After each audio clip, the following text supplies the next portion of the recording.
Well, good evening to another Airfix and Chill. Sonny, what have you got on your bench? He's not talking. Are we all talking? Have we got voices? Sorry, I had to be. Sorry, I had to mute my mic because I was having a coughing fit. Oh, right, I see. Is that Golden State Models? No, it's Italieri. Oh, fair enough. It's a 6 rad. It's one I actually bought from Alex's shop. Wow! I thought it looked familiar. That looks like an absolute bargain, Sully. It was. I need to sell myself on the street now. I must get in contact with you, Alex. There was 2 models I was looking at that you said you had in your shop. I must talk to you about that after the show. Come to an agreement, I think. Anyways, nice to see you all. To see you nice. Firstly, welcome back, Lexi, Miss Modeler. Hello. Woo! Oh, yeah. Hey. We're not worthy. We're not worthy. We're not worthy. We're not worthy. After a long hiatus, but Indeed. Life is going swimmingly for you.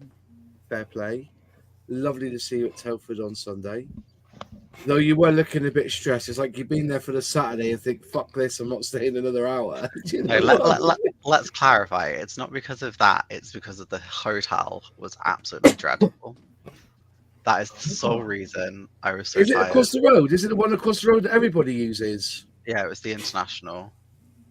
Really? So if anyone goes to Telford for a few days, don't stay at the International. Stay at the Holiday Inn or the Travel Lodge, because the International is like sleeping on a rock. So, yeah, not great, but otherwise, at least Telford itself was still great.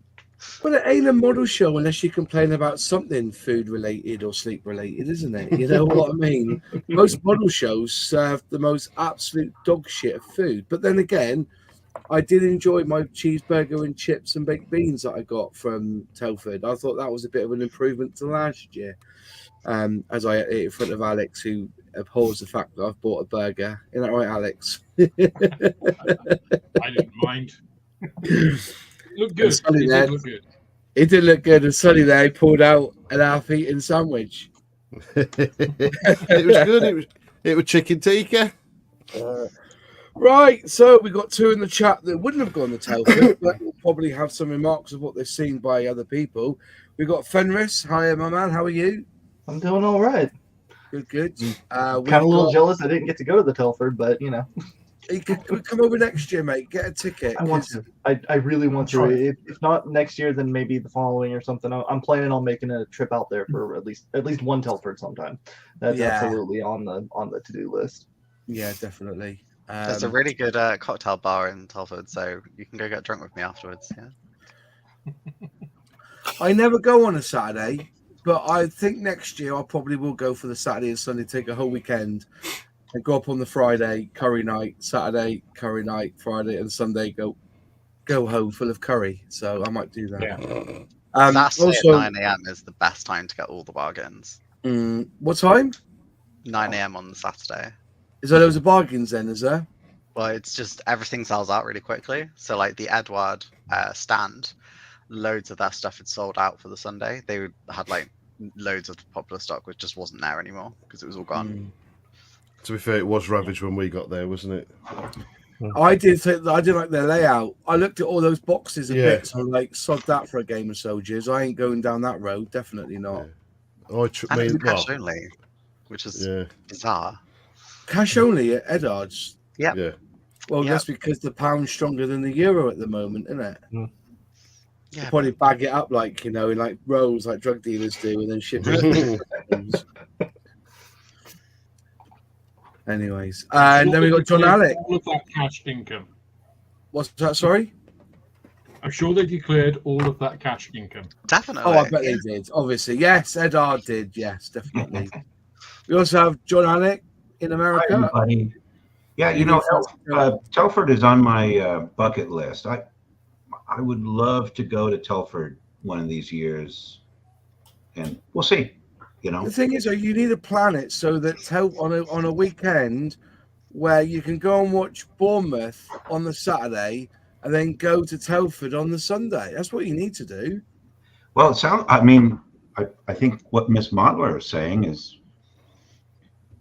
if I want to get some stuff, I might have to go on the Saturday, and walk around the stuff, Saturday, go to mini the mart, that cocktail kind bar. of thing, and see what's there. I'd probably make a whole weekend out of the Telford experience, since that's what I've come there for, or gone there for. Yeah, fair enough. Just don't do what I did and go for drinks on the Friday night and then end up hungover, getting up at 7 a.m. for the show, because that was not illegal, going to be honest. Well, out, so I had to try them. You just watch the game on the TVs at the bar, right? That's how that works, right? Yeah, there you go, man. Yeah, front row seats. So the thing is, though, it's at the end of the day, that's what it is, isn't it? Like for me, I wouldn't be able to go Saturdays anyway, because I normally have a gig on a Saturday night, which I did. I got home about 2:00, fell asleep, woke up at 5:30 with the alarm whirring at me, and then I was in the car and up to Scaremont. I got done there in about 3 hours, just under 3 hours, which is pretty good. So yeah, it was not a bad little trek. We had James to boldly go. You never made it, unfortunately, but you did buy yourself an ME 410 from Airfix on the website. We'll talk about that later anyway, about that announcement, which was interesting to say the least. John Parker, you never made it to Telford, did you, my friend? No, it's too far. What? I bet John Alex would be able to get there quicker than me. I know you're not that far away. It's only about an hour away from you, isn't it? 45 minutes from the Scottish border. Is that where you are, is it? That's where I am, yeah. That's right. It's only 3 hours down the M5.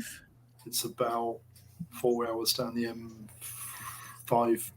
Yeah, about that. M5, M6, isn't it? M6, sorry, yeah. It's a 30-minute flight, John.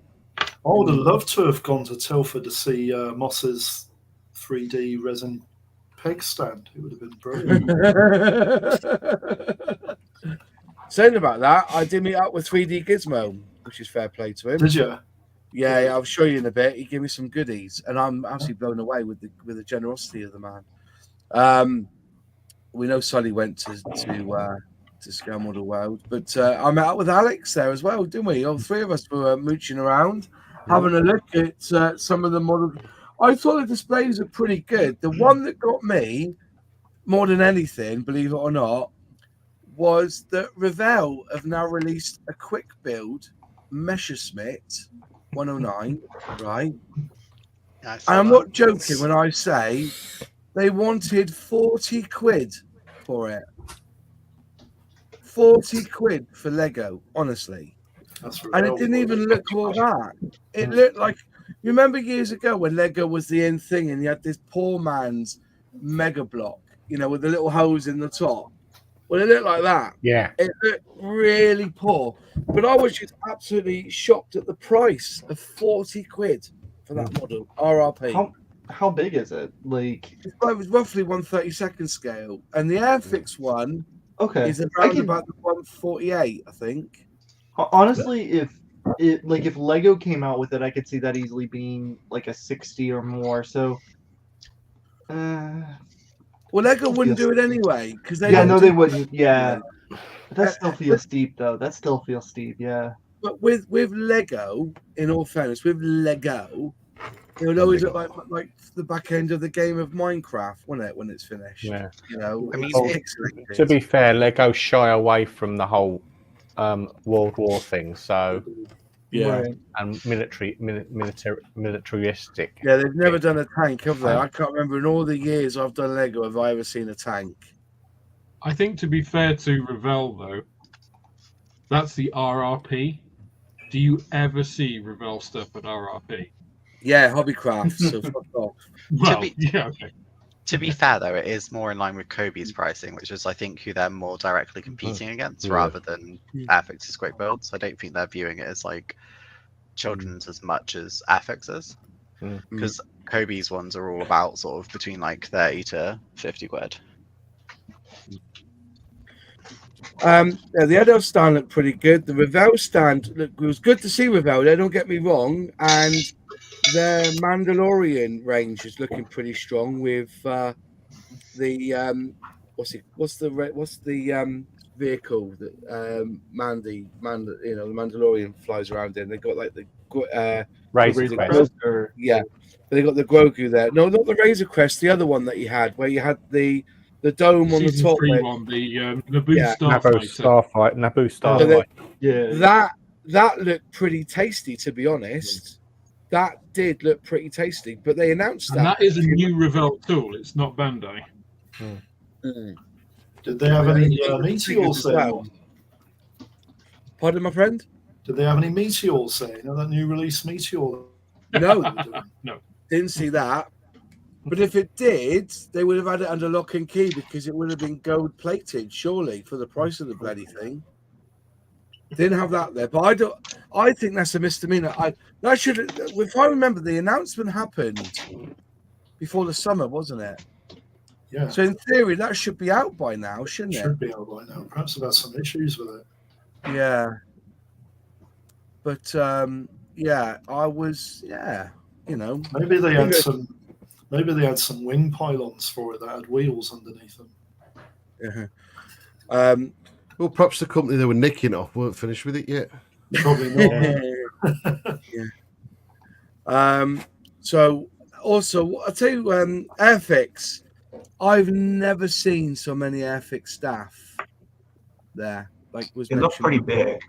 Yeah, it was huge. They must have had 12 staff there. I met their new data girl, the woman. You know your horny points you get from when you buy from Hornby website. You get your Alex. He did say what we thought he said then. Every time you say that, when you mention her name, boss, it sounds like horny points, not Hornby. Yeah. It is horny points. Horny point. When you get your horny points from the Hornby website, yeah, you can get kits. Well, this woman called Louise is in charge of that. She does all of it, and she was saying that she spent a lot of time getting it all together. And to be fair, the website is pretty swell.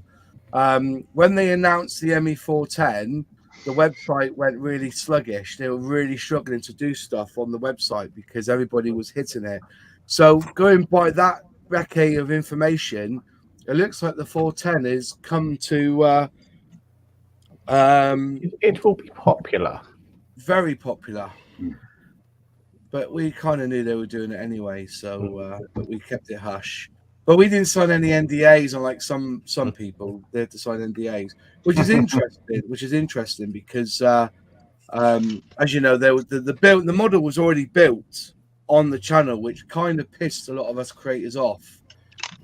No photo of Airfix. Now, I was talking to another scale model retailer today who was also pissed off because when they signed the NDA, they were told that they weren't allowed to tell anyone or give this model out before they release it on the Friday. And they said that they would have gladly sent me a copy of that to build. But they saw in the small print or in the print of the NDA, if they were to hold stock of it ready for Friday, nobody was to see it, nobody was to get it, and nobody was to know about it. They signed an NDA. And when this certain company gave it to a modeler to build, it's kind of pissed off the scale model. Jadlam. Sorry. I didn't say that. I'm not mentioning any names, but they said it's an open secret. the piss was taken. So they're annoyed about it. Obviously, Jadlam didn't do nothing wrong. They didn't do nothing wrong because I was in contact with 2 scale model shops today, contacting me, apologising, saying if they could have done it, they would have sent me a kit to build. So I was quite grateful for that. For them, they said that to me, but you know, the things will be changed next time.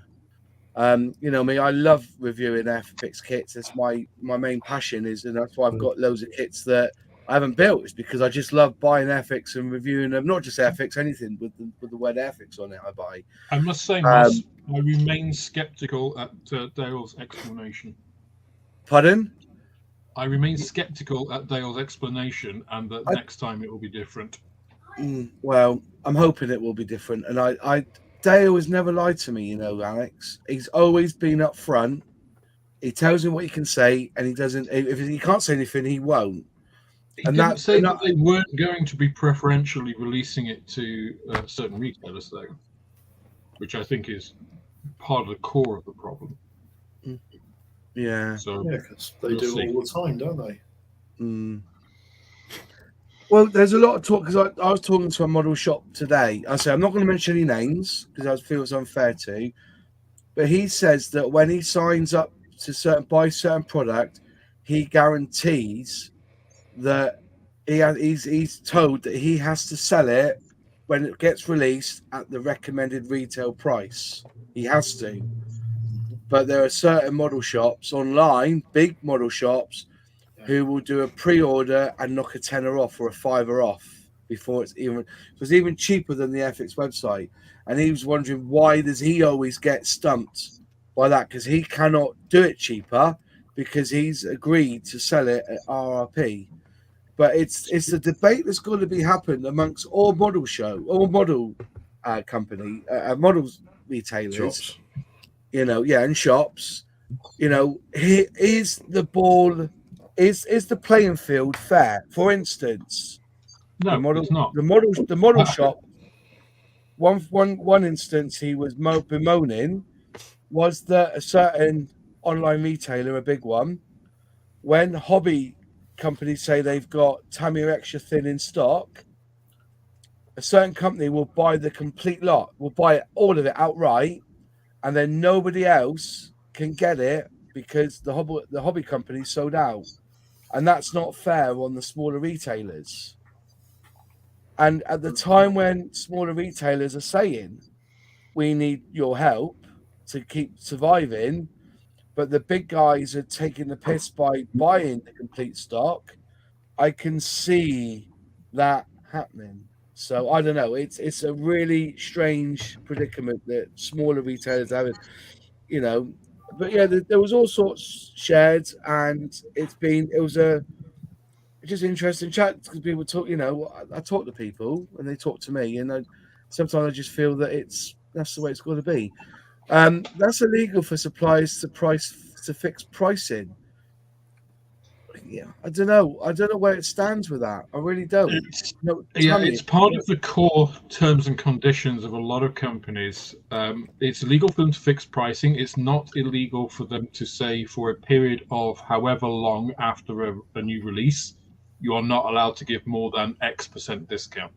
Yeah, that is part of the core terms and conditions of a lot of a lot of wholesalers and producers. T's and C's, including Hornby. Yeah. Have you been restrained to that, Alex? Yeah, and I am not notified. So I'll be upfront. I think it's bullshit. I said this to Dale. I was very upfront with him. I've been an international distribution manager for 3-4 companies. It's the quickest way to kill off your distribution network outside of those people you give preferential treatment to, because you're just not able to compete, especially when you're thinking the ones they're giving preferential treatment to are the larger companies, which are on credit terms. They have larger balances. So small guys like us, if we don't get notification before the release, that means when it's released, we're playing catch up. We don't have any pre-orders. We have to buy the stock that we want at our own cost. So Airfix get the money up front. We have to do that on cost. And you hold it on your shelves hoping that somebody hasn't bought it from somebody else when they're giving big discounts because they can make it on number rather than margin. So it's a real shitty thing to do. And I was very upfront with Dale. I don't mind saying that. Because that's the way it is, right? Because as a small retailer, you have to still give discount in the same way that the big boys do. Otherwise, you're not competitive and you just won't get that business unless you just want stock to sit on your shelves, which is dead money, right? Because the companies have all had that because you're not on credit. So everything in my shop, I've bought. So I have literally, almost £10,000 worth of stuff in my shop that's come out of my bank balance. Yeah. Right, until I sell it. So that is, giving that money to Airfix, to Revell, to the hobby company, to Creative or whoever, until I then sell that on. So the big companies aren't like that. So they'll get credit terms for whatever it is, 30 days, say, so they can pre-order, get the stuff in, sell it. They've made their margin. So by the time they come to pay the bills, they've already got the money in the bank. Yeah. So it's much, much easier for them. So if a company was to give preferential treatment to anybody, I would expect it to be the opposite way around, right? Give it to the small guys, because they're not going to take much of the pie anyway, right? If I sold 3 or 4 kits in the shop, right, from a pre-order, how is that going to affect Jadler? It is not. Of course it isn't. So I think it's very, very poor practice from Airfix. And speaking as a small model shop, it will affect my relationship with them. If they carry on doing this, I will move away from Airfix. They're already the most difficult company to do business with out of any of the others. And I do have a potential other route for that, and I will go away from Airfix Direct Supply. And that's them forcing me to, because I love Airfix. You know, I love what they're doing. You know, it's just that's shitty business. You know, to be fair though, because Dale was head of brand, and I think sales is a different department, because it is, you know, it's got to be a different department, hasn't it? Because the sales guys, they sent everything. It doesn't matter though, Moss. It doesn't matter. It's the perception of the company. If you're head of brand and you're selling one idea and the actuality is something else, ultimately you've got to figure that out internally. It's right. Airfix's problem. It's Hornby's problem to sort out, not the retailers. Because otherwise we will sort it out by not supplying Airfix. Well, not buying Airfix, I mean, yeah. Not supplying them, yeah. But also, to be fair though, he took it all on the chin with you. I saw you there because I didn't really get involved in the debate, you know. But he was really open, and honest with you, and he did say, you know, what he felt and everything. And that's the Dale. As I said, out of all of them, I think you talked to the right guy. So whether he'll go back and do something for you or for others, but there's a lot to be said. You know, we're very. So you know, I think Airfix is. People in Airfix are very, very open. And I mean, I do really appreciate the way that Dale will go and be very honest and open. That doesn't help me pay my mortgage. No. That doesn't help me. If I go to the bank and say, yeah, but my suppliers have been very open about how they're giving preferential terms to everybody else, they'll be like, where's my £1,000 a month for the mortgage? You know, so at the end of the day, it's great, but, you know. Bendito, let us know what your model shop is. We'll come and visit, because I'm going to plan a road trip in the new year. I'm going to go all the way up to Margate to Model Works, but I'm going to do a road trip and visit as many model shops as I can on the way there. And then, so if you're on that, if you're going like from like the Somerset border all the way up to Margate and you're in that area, let me know. I'm going to come and visit you. That's the idea. So, but yeah, so you just put a comment up saying that we had the Hornby account taken away a few years back as we didn't stock rail. To be honest, was a good move, as we now can deal with third-party suppliers who offer a good blend of price and supply. You know, yeah, so that's a fair shout. Oh, the Sussex Model Centre. Yeah. Brilliant. I'll be on my way there because I've got to visit Plastech as well. And go and visit Mark up there. I'll definitely pop in and see you there, mate. I will definitely come in. You're on my way, because my brother lives in just past Hastings Bexhill way. So the idea is to kit my van out with a futon and a toilet and a cooker, and then drive up and camp in my van and go buy in and visit in model shops and do a video on it. That's my plan, a proper road trip. And I might even pop in and see Alex's shop as well, because I've been promising him to go and visit. I will come up, but yeah, I've got a plan of actually doing it. So, thank you for that, my friend. I'll be visiting you soon. So yeah, I will, Paul. It's like prepay, but you can't sell it on to you. I don't know what that's all about, so I missed that. Oh, Kevin's got his T-shirt. Brilliant. Glad you got your T-shirt, mate. Thank you. And Captain VFC's written, any rumours about me going to the pub and getting drunk instead of joining today's stream was slanderous. No, he's a bastard liar. He said he went off to drink, but it said, you know, that thing about schools you go on. Sorry, I was just going to say, I don't think it's slander. My girlfriend was in litigation, so, you know. Yeah. Well, I think he specifically said rumors, and he mentions of it as truth. That's, you know, a different thing. Any fact is different. Yeah. Jaden Jones. Hi, Moz. Nice to see you at the show at the Airfix stand. White bearded man you talk to.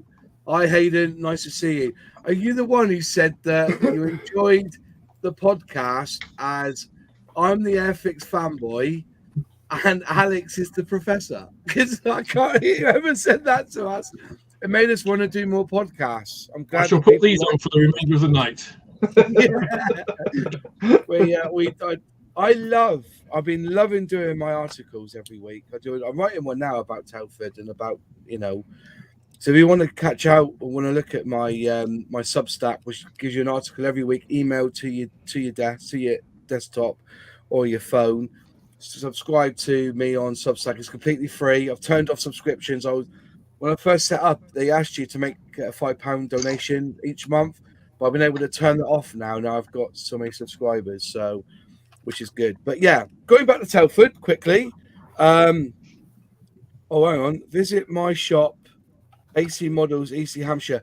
Email me if you've got a shop in the southern part of the UK, from the Taunton area all the way up to Margate.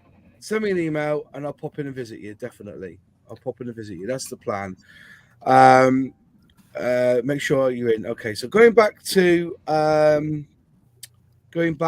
Telford. That's the beauty of Telford, that you can talk to the companies about things that you're interested in. Did you see anything up there, Sully, that really caught your eye from the manufacturers or anything? I'll be honest with you, I didn't really get that much chance to look. Didn't you? But no, I mean, it's in all honesty, I was more happy just like meeting up with you guys. I had a bit of a look around. I was more interested in just getting like little supply bits than actual anything else. So I wasn't really paying that much attention to stuff. But look, I mean, most of us as well. We had a look at the Tamiya one together, didn't we? Yeah. That was pretty cool, to be fair. Like we said earlier, I wasn't overly impressed with Edard's. Just on the state of, all them little upgrade boxes just in one big box with product codes, and I was like, I don't know what I'm looking at. And I want there's some stuff I wanted to get, because you know me, I'll always buy Edard stuff, but that was just a mess. That was. I mean, me and Alex were there for all of about 5 minutes, and there was like, nah. I said Edard. It was like that. It was boxes and boxes and boxes, wasn't it? So, which was you couldn't. It wasn't even if it was in like sort of like undercarriage and seats and belts. It was just like stuff in a box. Yeah. You know what I mean? It's like clearing out your grand's attic. Yeah. Yeah. The main reason to go to the Edward stand, I think, like Miss Modeler said, you get bargains on the Saturday that you don't get on the Sunday. Edward had a whole bunch of overtrees, which are just the sprues of a model. No decals, no photo etch, no instructions, just the sprues, and they sold like hotcakes. They were only taking cash, so people went, they bought them. You could get I got a 109K, the Curve First, 2023 molding from Edward, £10. Wow. It's you can download the instructions from ScaleMates. I've got tons of decals anyway, so you don't. Or you can download them from Edard. Yeah. Yeah. So a lot of that was the big draw, I think, on Edward's stand. I mean, if you're going to go to get photo etch and stuff, it's so much easier to find it on the website. Yeah. Looking at the chat, there's some really good comments coming through. This made me laugh. Somebody pinched the printed list Edard had lying around with all the price lists are on.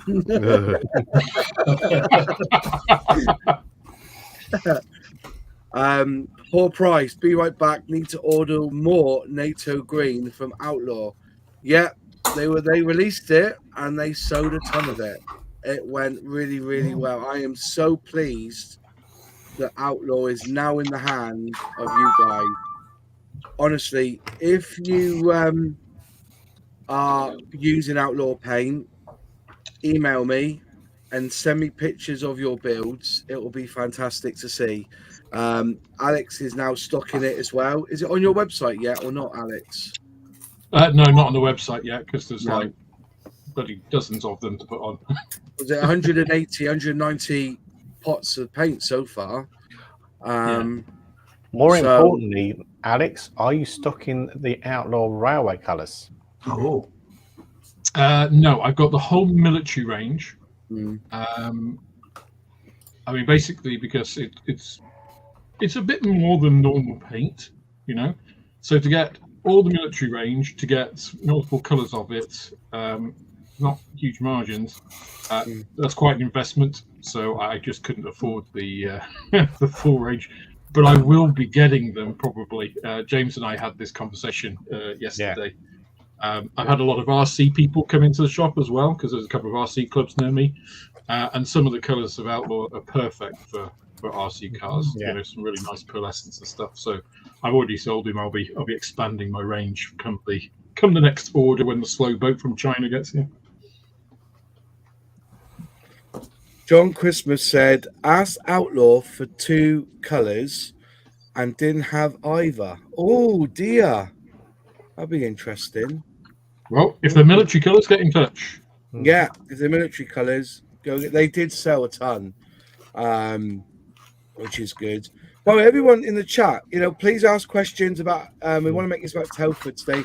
Write in the comments anything you thought was good, anything you thought was okay, and what you thought was crap. I will slightly say that I was there when they did the 11 a.m. and they had the 2-minute silence. I don't know about you, but after everything's been happening in the world, I was expecting some sort of orange puff of smoke to go up, an oil protester to come out, or some sort of protest. But I think that's the difference. I think for me with scale modelling, because we are scale models and we know the history of what we build. There's always a reverence there at the 11 a.m. memorial 2 minutes. It's always a reverence for everyone. It is as soon as you get to scale model world, I was queuing up and I was talking to Peter Oxley actually in the queue, bless him, and we were talking about scale modeling and stuff. I won't go into detail because it's a bit of a private chat. But as we walked in, you get that drone of people talking. As soon as you get in there, there's no silence. But as soon as the whistle blows and the bugle's played, there is complete silence. It's eerie silence. And I tell you what, I think even the air conditioning goes off. And it's quiet as well, because you can hear a pin drop. It's incredible. It's really, really good. Apart from that dickhead's phone going off. What's that, sorry? This is apart from that dickhead's phone going off. Oh, yeah, that's always going to happen, isn't it? Yeah, that's happened every single year that I've been there, and it happened on the Saturday and the Sunday as well. So, yeah.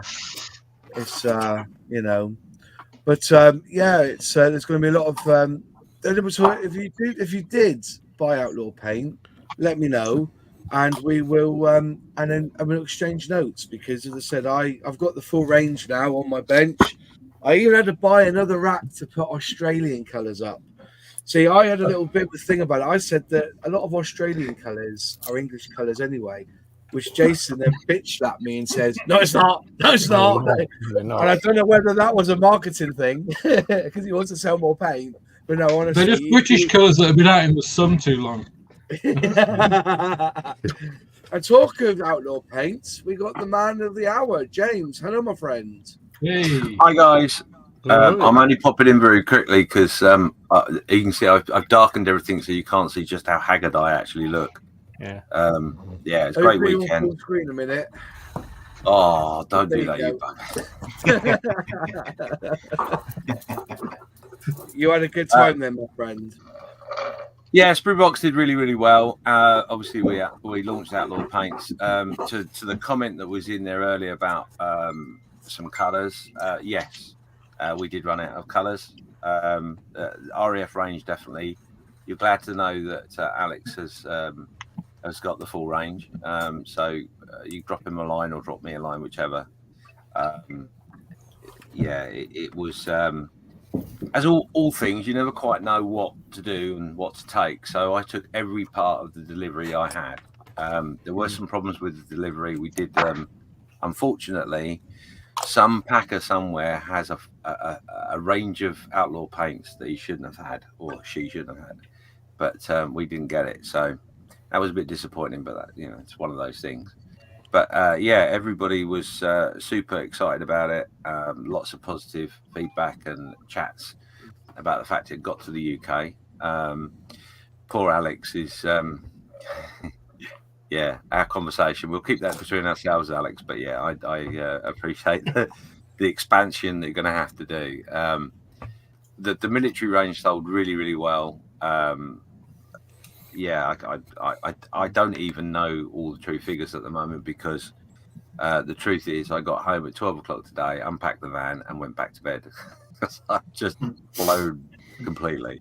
But also surprisingly for me a little bit was the railway colours. I didn't expect them to have the interest they did on the Sunday, because on the Saturday there was a couple of comments, that was it. On the Sunday, it was a lot more about railway colours and car colours and the pearls and all that sort of stuff that we stock. So, well, I'm surprised you didn't think that Sunday would be a good day, because on Saturday they're normally out trying to catch the numbers on the side of trains. I can't make comments about that. Working in the industry myself, I would not. I can't confirm or deny any of what you just said, but. Yeah, it was Sunday was really good actually, because Saturday I didn't get out from behind the stall pretty much most of the day. Moss will tell you I literally had a 2-minute conversation with him, maybe twice. I think. Yeah, he blanked me, the bastard. He just I tried to blank him, but he caught my eye. So I'm sorry, James. I did tell him where you were. So yeah, no, that's cool. My bad. And even to the point, what was even funnier was I don't even remember what day it was. I haven't got a clue when you came or not. But he said to me that Jason, he was getting messages from Jason, and my phone was red hot because Jason. I said to Jason, "I'll do a live. We'll have a chat." Blah blah blah blah. I didn't have time for it. Just didn't have time. So from our perspective, yeah, really successful. Very happy with how things went. It was a great opener. Loads more to come, and as Moss alluded to, that the range has expanded. So what's on the website right now is not the range. The range has not been updated on there. We kept it under wrap for Telford only. As you probably are aware, if you've been going on and off the Sprue Box site, you can't order very much at the moment because it's all out of stock. But the reason for that is we wanted to make sure we took the maximum amount of stock to the show. Yeah. For the launch. So once we've had the chance to go through it all, everything will be updated on the website. I've done a blog today just explaining a few bits and pieces on there. That's gone out this evening. And yeah, I'm going to go and pick my missus up in about 20 minutes and then I'll go back to bed. So love you loads. To everybody that's messaging me, my phone is red hot. But yeah, I will get to you, but it won't be this evening. But I'm going to be here with you for a little bit, have a cigarette and a chat. No, honestly, mate. Like I said, it was actually Roger, my friend, who's a model enthusiast, railways. He doesn't make anything. He buys it all. The only thing he makes is dioramas. He's like a bit of a legend. So, but he has said that he's got trains in his lineup that need to have, they've come from the manufacturer the wrong color and he wants to put them right. And he said over the years he'd be reluctant to do that because all he's got British Railway wise is enamel from Humbrol and he doesn't want to use it. He says, you know, he can use an airbrush because he's a panel beater by trade. But he said that the thing that's exciting a lot of railway enthusiasts is the fact that they now have a second option in painting their, is it rolling stock they call it, rolling stock? So absolutely. I think that's the crux for you, mate. Just to answer a comment in there from Paul Price. Outlaw Paints started with railway colours. That is what they're very much well known for. And I'm super stoked at the fact that we've got the range here. I had a few comments about I'll give you one example. We had a comment from someone that said, "Why have you got Australian colours? That's not going to sell, is it?" To which it's, well, yeah, that it's got an Australian label on it, or it's an Australian rail colour, but the colours you can transfer across to different things. Yeah. But the funniest part was there was a person standing next to that person that made the comment and went, "I'll be buying them." Yeah. So yeah, we've got the stock. I will put a notice out explaining what didn't come. Jason's been working like a Trojan the last week or so, trying to figure out what's gone on. So once we've got that figured out and the next one's on the way, then I'll keep you posted. But just to manage expectations a little bit, obviously I'm a small business. Alex is a small business.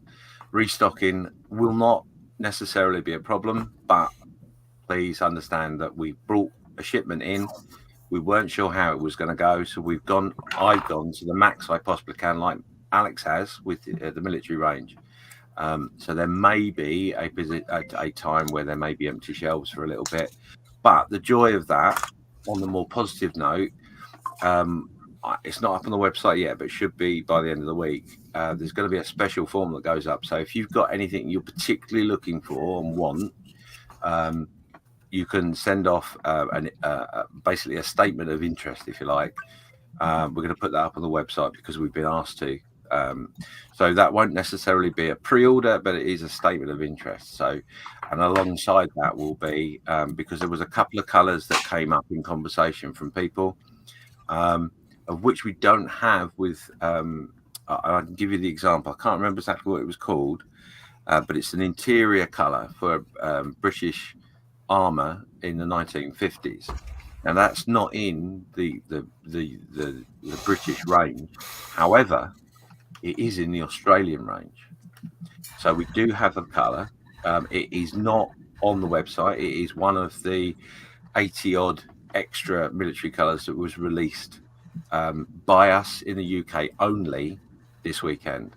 So I didn't have time to put it up on the website, and also I didn't want to do that because I didn't want to confuse people with the stock levels with the show and everything else. So watch out for those.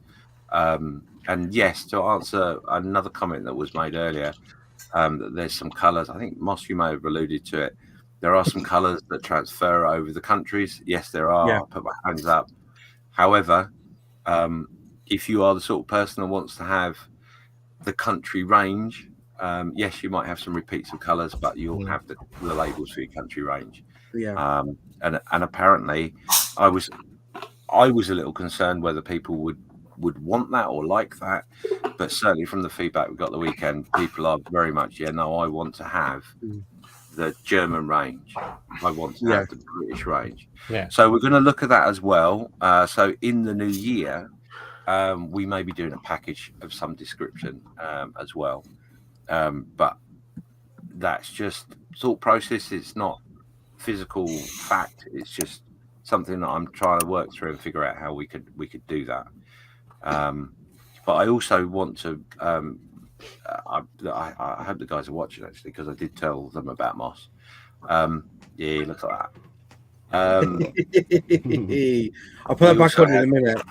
We also had two Pink Coats with us as well, which is an acrylic paintbrush range. And it was brilliant to see how that, because they're more known for wargaming, and they're very well known in the wargaming bit of our hobby. But the fact that they can transfer over to the military side and what we do at Telford more so was great to see. And we had Sam there demonstrating on figures, on tanks and all sorts of stuff, answering loads of questions. So that was pretty cool. And I can't tell you exactly what's going to happen, but I can tell you that next year is going to be as big as Outlaw with Two Thin Coats. So yeah, should put this up, James. Oh yeah. Now you know how much I love the yellow trainer and the lemon yellow. Gary has just posted his first build of Outlaw paints, and I'll tell you what, you know what I mean about yellow. That yellow that's solid. It's the best. I know there was something I wanted to get that day. Yeah, I forgot as well. Fuck's sake. But it's sold out. Have you still got any in stock, James? So the lemon yellow, I'm fairly certain we've got some of that. The REF yellow, I'm not 100%. The RF trainer yellow, I'm not 100% sure what the levels are. They may be quite low, but definitely the RF. I'll be open about it. The RF colours were hammered, absolutely hammered. You know, I had 3 people picking it at one stage, and a list as long as your arm of people waiting for what they wanted. So. Yeah, I don't even know what day it is, Moss, let alone what happened. Well, yeah, so this is his first build apparently. So yeah, that's amazing. I love that. It's and one thing like you alluded to as well, you know, just remember you're using this product. It's new to the UK. Be an ambassador for it. If you love it, shout and scream about it, because you know, I know Alex I think will agree with me that it's a product you want on your bench, or you should have on your bench. And that's not a sales pitch. That's not me going, oh, well, I can make a few sales. It's not. It just is. It's blown my socks away, and I'm so fortunate to be able to bring it to the UK. And you know, you guys out there that do model making, it's a game changer, isn't it, Moss? Oh, as I said to you before, when we had the chat, I said to you straight away. I said that I've got a chap who's in his 80s, and he saw me demonstrate the paint at a local model show at Model Club, and all I used was a battery-powered 20-pound airbrush, and I sprayed it. And now he's a brush painter. Sorry, Plastic, you're a bit noisy. Hang on. Sorry, mate. I'll mute you a minute. He's a brush painter, so this will be the first time I believe he's going to be airbrushing, and he feels confident enough because he saw my demonstration. So it's a single action machine, so it's blowing air all the time, and you just pull back the trigger how much paint you need. For the first, and I reckon he will be able to use Outlaw Paint because there's no mixing required. It's straight out the brush, at the airbrush. I reckon that will be his way of an 80-year-old getting into airbrushing, because whether you're a beginner or a professional, you're going to get the result that you intend to have by using Outlaw Paint. And there's a big claim from me to say that. And I, you know, I don't like being called the ambassador, but I do take that responsibility on. I love the paint so much that I've bought the range. So that's my, you know, remember because it was a prize. It was an auction for models for heroes, and I think my winning bid was like 670 quid. All right, that gave me the full range of military, which was 120 paints. But because Jason is being great, you know, being kind, because they increased it by another 57, he gave me the extra paints to go with it. You know, I put my money where my mouth is. I've all my Tamiyas in a drawer now, in case I need it for another. Because you can still hand brush with it for interior and stuff. But everything I airbrush now on my builds will be Outlaw Paint. And if I haven't got the right color, I'll still use Outlaw Paint and just make it work for me. You know. So that's where my money is that I've actually bought the entire range available now, and also Models for Heroes gained as well. So, you know, that's how I see my investment in it. So as I said, that's how that's how I see it. So yeah, I'll put my eyes just quickly. As I say, this is the lemon yellow. So it's United States bottle. Lemon yellow. Now, the trainer yellow is that one there. So if I give it a good shake, 1, 2, 3, 3 shakes, and you're there. 4 times you're masturbating. But there you go. There's the yellow. That's the Australian trainer yellow. And there's the UK trainer. And the UK trainer yellows is a little bit lighter than the Australian one. So I'll put myself on big screen so you can see it. So there's a difference in it. So you can see there, that one on the right, this one here is the RAF trainer yellow, and this one here is the Australian. You can just see there's a slight difference. There's a bit darker. the Australian one, and this the Can you UK hold one, up the US with that as well? but the UK one, the US one is the lemon Yeah. yellow, which is the proper bolt. So my recommendation is, if you want to do a proper yellow plane, this lemon yellow is sublime, and that's the first one I used.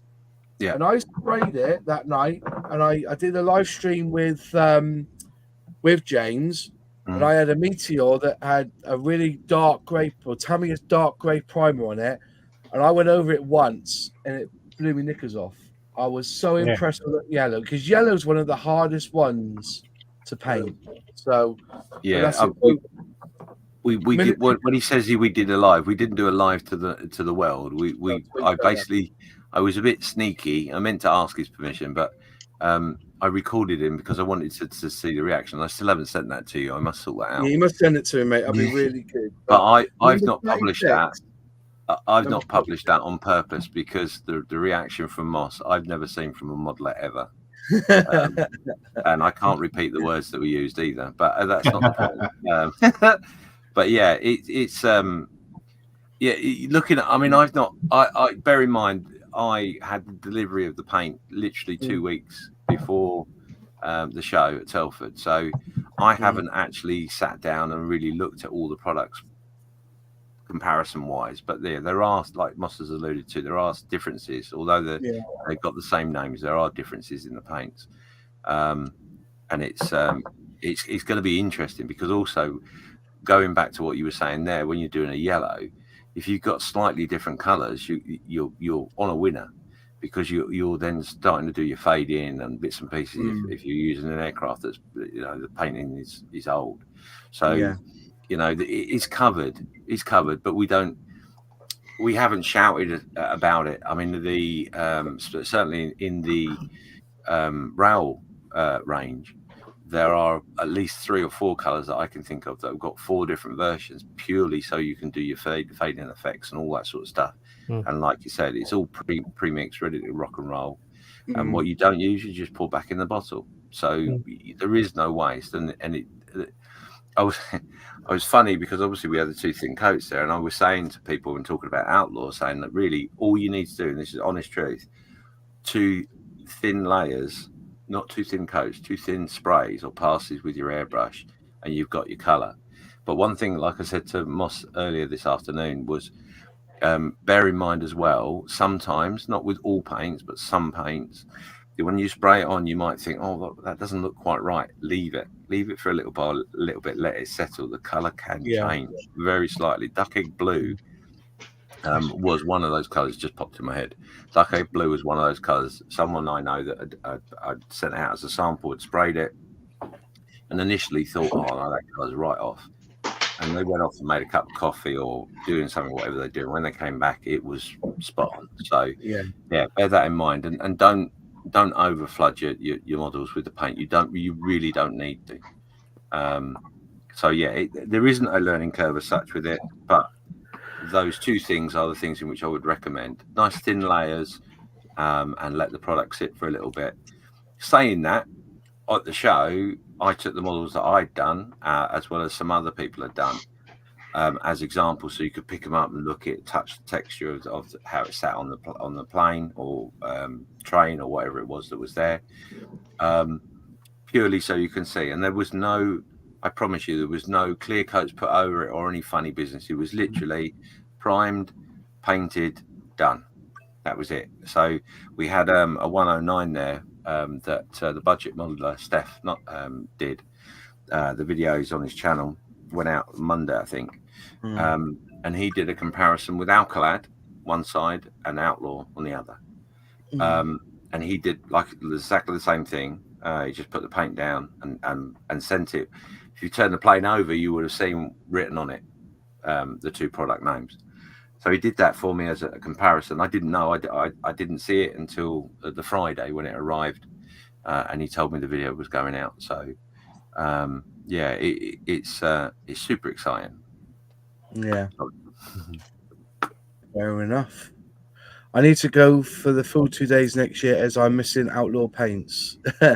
Yeah, I think next year you'll have, you would have been established And I think well, we're already booked for next year. We've already reserved the table already and paid the deposit, so we will be there. Jason's from Outlaw Paints, and he's coming over from Australia, isn't he? Potentially, we'll have the Outlaw team there as well. So yeah, Wow.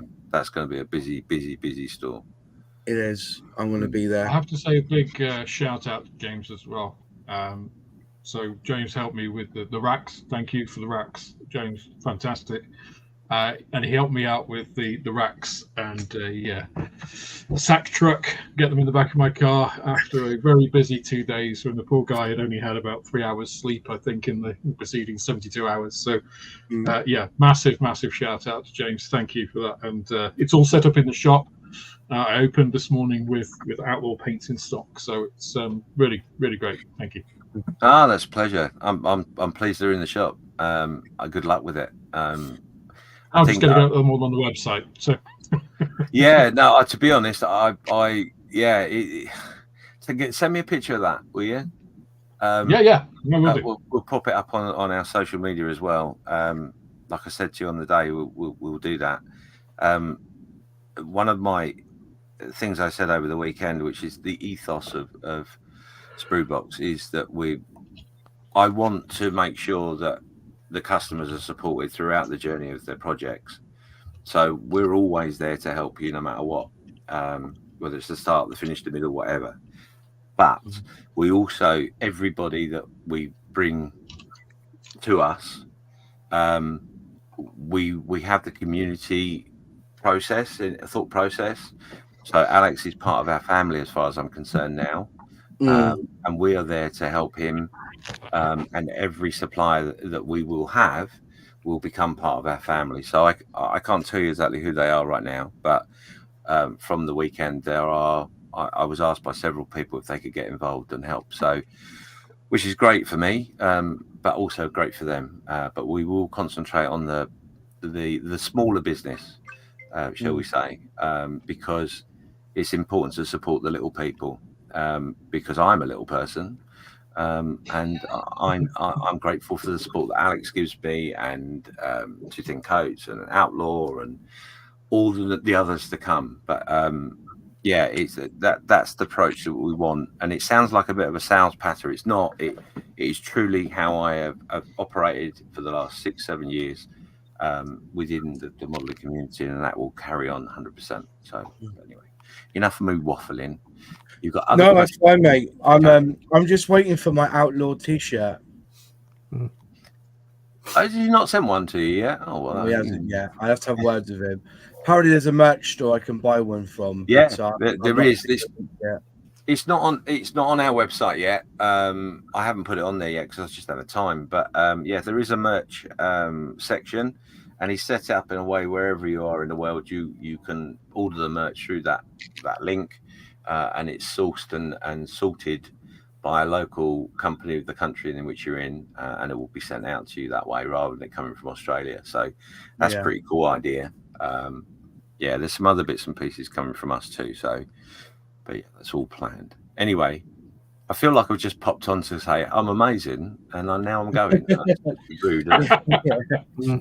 Hot monsters every week. Yeah, well, yeah. That's a fair comment. I'll take it. I'll take it, and I will. I promise. Try and be with you next week, all the week after, for the full thing, and sit in the background and just support you guys. So no, that's fair enough, mate. It's well, you're the supplier, so when I've had you on the diecast and modelers group, haven't I, as well? I've got to get back to them as well. God, I've forgotten that. Yeah. I was just saying, it's like for using it on diecast as well, for those who restore diecast, all those dust collections and stuff like that, the dust collector scale collectors, they will definitely use the primer on their models, and also the metallics and everything, because they bring out an amazing car range. And I think that 2K, which I'm yet to try, but I'm hoping we're going to get some in the next month or so. I'm looking forward to building one of the starter sets and finishing it off with a 2K to see what it's like. So, but yeah, just quickly, Dave Langmead here saying hi after a rather busy weekend between the 30-second SIG And the West Midlands Police Table counts steps registered 3.9 miles on Sunday. Well, that'll keep you fit for the beat, wouldn't it, mate? But you'd like to see you there, Farty Croc. I think that's how you say it, isn't it? PH is an F, isn't it? Farty Croc. It is. Yeah. And also get in contact with me, mate, when your next model show is and where you're going to host it. And I will probably make the trip up there and visit you there, and hopefully see Sully there as well with his models. Oh, I should be there. Yeah, well, I plan to be. Yeah, we will be putting up publishing a list of where we'll be going for next year. Haven't got there yet, but got lots of invitations to go to different places. So we've just got to sit down and select where we're going, what we can afford, etc. But yeah, I'm really looking forward to it. So anyway, I'm going to shoot off. Sorry again.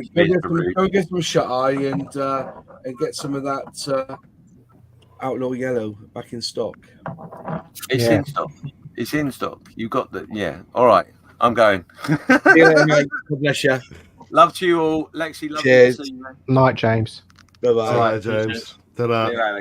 Bye, James. Bye. So that picture that Miss Modeler's put up, there's us there at the Scale Model World. I was there wearing my Airfix 148 t-shirt that I've been told I'm not allowed to sell. But I said, quoting, it's not Airfix, it's an air conditioning company in Brazil. And that was 140. They do 1 in 48 different varieties of air conditioning units. That's a great picture. But yeah, we were there. That's so awesome. You know, it was good times. But also, I didn't see you very long. You look really pissed off, to be honest, Lexi. So, but I can't believe you got those Mac models, and the amount of money the dealers were charging was just absolutely disgraceful. The charge, I can't believe it. To be fair, one of the ones I got is literally 60 quid. Is all I can find it for, and I got it for 20. So I know that, but it's a mockery. Mac models, it's just the piss take. But anyway, it's hopefully we'll get we'll have a Lexi purple in Outlaw colours next year that you can spray on. I'd buy that. Or a Lexi pink. Lexi purple. Yeah, so that'd be good for one of Plastic's builds. Is that outrageous? Man's model moments orange. Yeah, right. Well, I've got a Moz glossy sea blue for me Bearcat, so maybe they'll do a man's orange. Black Rifle Works is in. I did pass your table, but I didn't see you, mate. So to be fair, I had to hunt for him. Did you have the hunt for him? Did you? Yeah. When I found him, I molested him. That's right. It's funny because Dale, at one point we noticed Dale was hiding behind the Tamiya booth. Funny. Yeah. He was hiding behind there at one point. Whether it's a hide, trying. I don't know. It's probably You should have taken a picture of him, Moss, and then photoshopped a Tamiya kit in front of him. Yeah, building it. Yeah. Useless blackmail. We met Guy there also on the Airfix site, on the Airfix table. We met Guy, the guy who builds Airfix models. He'd done the Sea Kings and everything. So had a nice chat with him. The mystery man? The mystery man. Guy called Guy. So he does it also.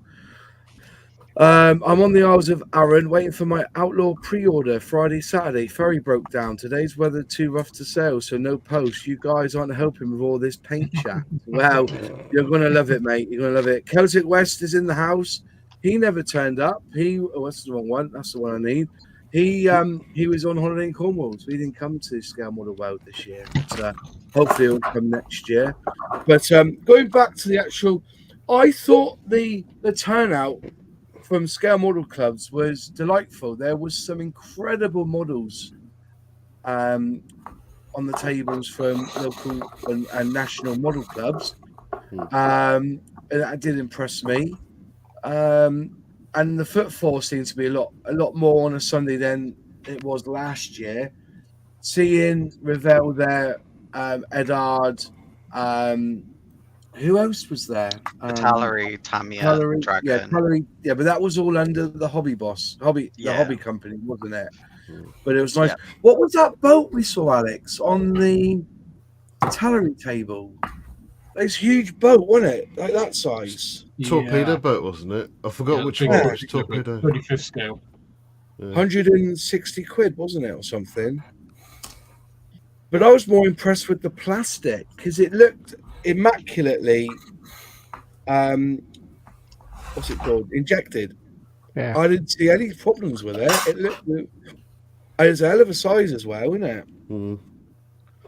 So yeah, it was like about almost a meter long. Like that. It must have been a meter long. It looked like a prop, didn't it? Like length of a prop. I know they do Italieri do a 1/35th scale torpedo, but I can't remember which. It's a new release, isn't it? Yeah. It's a new release. If anybody knows, is it this 35th scale German snow boot or boot or something? Yeah, that sounds about right. Actually, I thought that was quite impressive. That's the old one. That's been a while for a while. Yeah, it looks new to me. No, it's been around for a while now. The Schnellboot in 35th scale. Right, this one, it might not have been Schnell, but it was. I'm sure I'd put money it was a torpedo. They have just released a new. Yeah, they've released a new Schnellboot S26 S38. It's about like 150, 60. I thought you said 69 quid. 169 quid it was. Something like that. Yeah. Really nice looking boats. I mean, really Italian fighter. They do. Price-wise. What was I going to say then? Oh yeah, there was a fantastic biplane flying over trenches in judging area that everybody was amazed never even got a mention. What do you mean? It never won a prize or anything, didn't it? Because there was a lot of talk actually that the judging was a bit off again this year. The thing is, there always is. The IPMS judging standards are, I think, one of the banes of the whole thing. You know, it's so non-transparent. Yeah. There's no explanations on anything. Everybody's, wondering why one thing is better than another. For me, that was the main detractor of the whole weekend, was the IPMS judging stuff in the competition. Yeah. Yeah. Did you see that thing I put in our group? Yes, earlier? I did. Yeah, many categories didn't get awarded. Because it wasn't as good as last year. I think that's a crock of shit. Bullshit. Yeah, it just doesn't matter. It's whatever's good at the time. So those who didn't win, so those that won after COVID shouldn't have won their prizes because nobody put anything in that year. Yeah, this is something the IPMS introduced, 15, 20 years ago about categories, because some categories weren't getting, like, some are really obscure, right? So you might only get 3 entries. So then you're guaranteed a medal, right? Gold, silver, or bronze. So they were just like, oh no, we're not doing that. We don't have to award medals in each category for every single section.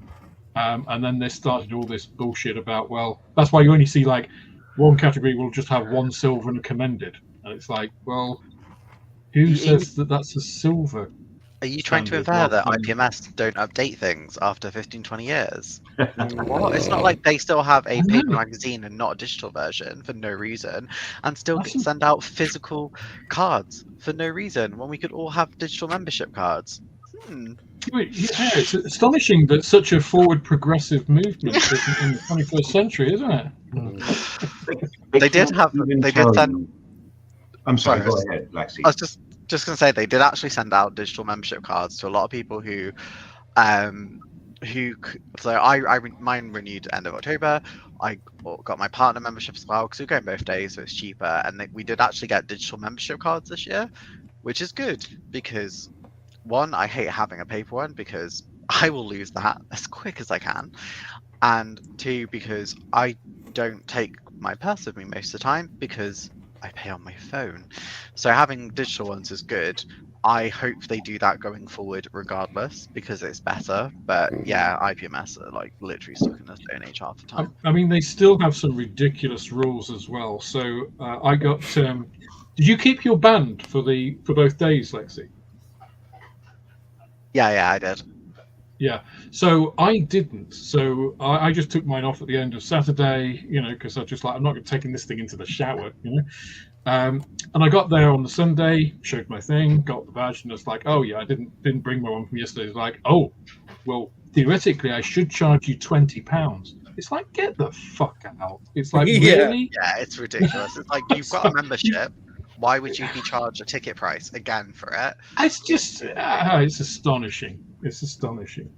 You know, they just need to get out of this like 1960s mindset that they still seem to have. To be fair, you know, the Scale Model Club that I'm with is affiliated with IPMS, but I do wonder, was it really worth it anymore? Is IPMS started to lose its way with everything that's happening in Australia, in the United States? You know, is IPMS really the standard to be set? You know. So I had a really interesting conversation. You know, Phil, who I introduced you and Sally to, I haven't seen him for almost 20 years physically. I had about a 2.5-hour conversation with him on the Saturday, and we talked about a lot of this. He's always been quite anti IPMS because of a lot of this, because it's existed for as long as he's been modeling. And he was talking about younger modelers, and so I took it upon myself to ask random people under the age of 50, which counts as young modelers, right? What they had bought from the show, what their interests were, and whether they were members of the IPMS. I didn't find one that was an IPMS member or had any inclination to join the IPMS, even though they were modeling traditional military subjects in the main, AFVs and military aircraft, exactly the sort of target demographic of the IPMS. And it's just like, well, they're just not attracting, younger modelers. And it's like, well, why? It's like, well, why would they? Why would you join? What's the benefit? Anywhere. They have no presence. The only reason I join it is because it's cheaper for me to join IPMS than to pay for 2 days entry. That's literally the only benefit I get from it. Yes, you get the magazine. I enjoy reading that. But half the time I don't take it with me because it's not a digital magazine. If it was digital, I could read it on my phone quite easily. But it's not. They do very little to engage with younger demographics. They do very little to engage with content creators as a whole as well, who really are the people who are bringing it to the forefront, particularly younger content creators. There's a really weird disparity between the modeling community as a whole, particularly online, and IPMS. I find it bizarre. It goes hand in hand with the whole, the hobby's dying, the scale modeling is dying, and it's like, no, it's changing, it's evolving. And if you were judging your entire basis, all of your metrics on the same things that IPMS is, the hobby is dying because you can't transition to the digital world. I mean, look at this group 100%. In and of itself, right? Like, I mean, it was a long time before the IPMS would accept like Games Workshop models into like a category of the competition. It's just like, guys, this is not this isn't like cars. We're not making like physical one-to-one cars. This isn't a widely popular thing. This is a niche hobby. It's like, you don't need to be like Monty Python, the popular people's front of Judea, the splitters. It's just like, we need to be as united as possible. Miniature painters, Games Workshop people, it doesn't matter what you're modeling. We all need to be in this together. We're small enough as it is. We need to just get rid of all that old-fashioned thing of, we can't talk to them because they do, insert whatever model category here. Yeah. Well, and I think you hit the nail on the head too with the whole idea that everything, like, the IPMS is so situated in the idea that models have to be a one-to-one or a scale representation where it actually looks the way that it would in real life. And like, my biggest issue with them as an organization is there's no room for any artistic freedom. There's no room for, that model looks really great, they did a lot of awesome stuff, but because it's exaggerated or they've accented this or that, we're going to take points off instead of giving points for artistic and like, I don't know, it's an art style. Like, modeling is an art form, and everybody has their art styles. IPMS is the realism art rivet counters. Well, but even removing that, because there's negative connotations with rivet counters. But if you were to take IPMS and call them the realism movement of art, right? There should be something that reflects the impressionist. There should be something that reflects. There's other art styles, and to call yourself the International Plastic Model Society and then block out all other styles besides realism, doesn't do well once realism stops being in vogue, right? Like, you know, like I took a whole bunch of photos of I tried to photograph everything in the competition area, and it basically burnt me out. I just had to go back to the hotel because otherwise I didn't want to see another model in my life.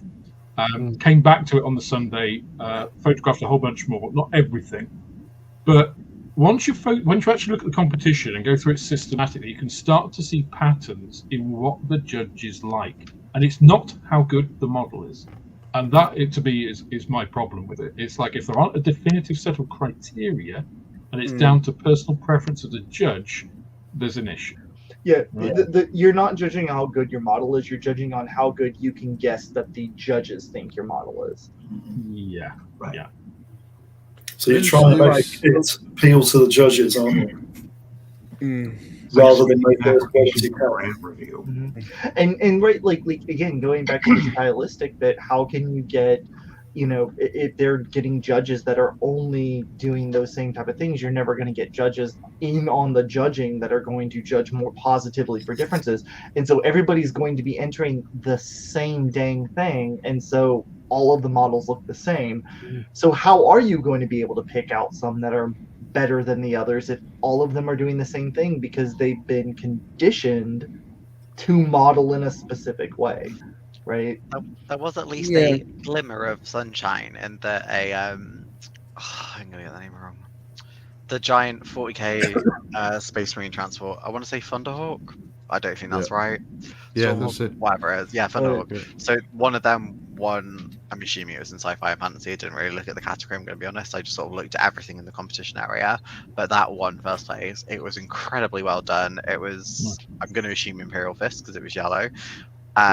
But that won in its category, which was really nice to see that at least some change has been made, even if the change has been dragged kicking and screaming and is minuscule at best. At least there was some degree of change. Can I just jump in here for a moment? Because there's been some really good comments made from the chat. Now, Leslie Schramm has said, I went to a judging competition and one class only had one performer. He came second. The judges said if anyone else had entered, they would have been better. Maybe IPMS do the same in their judging. Kind of see that, but yeah. I think that's a good point. If there were, but I think that comes back to the point, Master, we were making. What are the standards? You know, if there's a particular, in music, there are defined standards, to say that you've got to do X, Y, and Z. Yeah. That doesn't exist in that competition. See, the thing is, though, is that the standard may be lower, right? But still the effort and what somebody's done with the model still stands on its own merit alone. I went to a judging, I put a first time ever, I put a scale model into a competition. I didn't win anything, but the three that won all had aftermarket parts, detail resin, everything. Okay. Mine was out of the box build. Now, have I got the disadvantage then because it's out of the box? Or did I try to make the best model I could because I did out of the box? I didn't rely on all the added details that were needed. Well, the other side to that, Moss, is that, and the thing I find also slightly bizarre is, I'm a shit and it's an modder, impossible task, right? Is that they have different categories, right? So an out of the box, so they'll have like 144 scale and lower, or 172nd scale and lower, out of the box. No, as it comes, 144. So you get hundreds of different. I mean, I don't know how many categories there are in the IPMS show, but it's a lot. And they're trying to judge, and then then they come together, and you get the best insurance stuff. It's like, so you're comparing overall vastly different subjects. But your memory. At what point did you stop going granular? I know, I get that. But at what point do they come to, because they said that the standard wasn't as the same as last year? So what? Those people have travelled miles to put them in a competition. If the standard is lower, if I want to compete with the people from 2022, I'll enter in 2022. It should not. It should have no bearing on 2023. Period. Yeah. That's See, my point. the one that we were in was. Yeah. I mean, Dave, if he's still here, Dave can correct me if I'm wrong, because the conversation we had, just in general about how they judged it, which was probably the year before, I think. They actually they go on I think they go off IPMS's sort of guideline the way they do it. Yeah. I think they do it slightly different because I'm sure they were saying to me that they take into consideration the model manufacturer. And knowing how knowing how difficult it is. So, like saying if someone's made, I don't know, like a Tamiya kit of a Spitfire, then someone did one from Revell, and knowing how much effort you've got to put into Revell to make it look good, they may have gone more to the Revell because they know they've actually had to put effort into it to make it look good rather than it looking good, and it's just been built. Not saying that person that's done the Airfix one has done a shit job, but I think there's that consideration as well, and what extra they've had to do to do it rather than just, do you know what I mean? Just quickly, quickly, I think that's quite a not a dangerous thing. Cause none of it is dangerous, but who gets to decide what model is? But I mean, okay, so Airfix Seeking. So you get some Seekings, the Hasegawa one and the Airfix one, and then what if the judges don't like recessed rivets? Do they look for somebody who's going to put effort into putting the rivets on, even though I think there is like a degree of like understanding the kit. So if you take like super limited run cottage industry kits, if you take limited run kits, they're always going to be harder than say like an Airfix kit, which let's assume we're talking about new FX, not old FX. Will fit together generally, pretty much like a glove. Will fall together. Like if you compare someone say doing like I don't know an FX F35 compared to doing a limited run kit like I don't know the CT4 that I did, like they're going to be massive differences in the skill needed to fit them together. Or resin kits, like a resin kit against a plastic kit, no contest, a resin kit is a lot harder to do, but you shouldn't then be penalizing based on like you're also talking about like the actual details on the actual model kit. I feel that's excessive because for some people being able to rescribe a model, being able to add in additional details is going to be different to them just being able to put together a resin kit. And I feel like yes, taking into consideration what kit it is important, but it shouldn't be as important as being able to determine the overall result regardless of whether they've done a a basic bitch kit or a really complicated kit. I kind of almost got the view that like you could, if you're judging if it's a modeling competition, surely you're judging the end result. Yeah. Right. If somebody wants to enter something that's harder to do, that's a choice they can make beforehand, right? Yeah. So nobody judges a piece of art considering the materials. I don't look at the Mona Lisa and say, yeah, well, he was working, of course, with old style pigments. So, considering that's a better painting than, Jackson Pollock, because Jackson Pollock was using modern. That doesn't come into it, right? It's the finished result. It's the art. Yeah, that's that. Yeah. So that's the point I was sort of half making. To be fair, I was going to say it was just the kit, but I think that is the part factor. It is what I meant to say. Sorry. I just want to jump on because Black Rifle, his models are that's fantastic, outstanding. So he said, I want to just say some of his comments because he's writing some really good stuff here. To be fair, we were approached by several of the IPMS officials who were keen to engage with us to understand how our club works as completely virtual, and they are keen for the IPMS to explore. Fair enough. Their online presence and more youth-focused genres. Fair enough, I get that. Just scrolling down a little bit more, he says, also, to be fair, the best in show was a scratch-built sci-fi, and I won gold last year with a Warhammer model and a silver this year with a Rubicon Wargaming model. Progress, albeit slow. I understand that, but and also after that, Fartycock said, that said, the amount of aircraft comp entries with zero weathering was remarkable. Just to talk on the zero progress, If only we'd been through some sort of, I don't know, global event or pandemic that had forced everyone to be online and couldn't do in-person events. If only we'd been through something like that to force them to A way that evolve. like got that would more never people into happen, the Lexi. hobby, and got more people more experience. And Obviously, I'm just spitballing here because something like that would never happen, and we'd never, or be forced to science work fiction. remotely and socialize remotely. That would never happen, right? Yeah. IPMS is like way too late on this. They need to like up their game. I don't mind paying for IPMS. As I say, I get the benefit of going to the show for 2 days. Even if I go once, I tend to still buy membership. I get earlier access and it's quicker. Fine. But and I say I do like the magazines, even if I forget to take them with me half the bloody time. It would be great on the tram, but never mind. Yeah.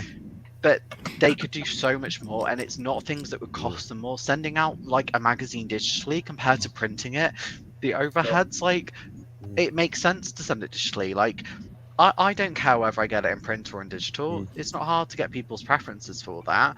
And updating their competition rules to be more in line with what's happening these days, it just makes sense. They need to have like not just younger voices, but also just voices that are more progressive for IPMS as a whole. It needs to evolve.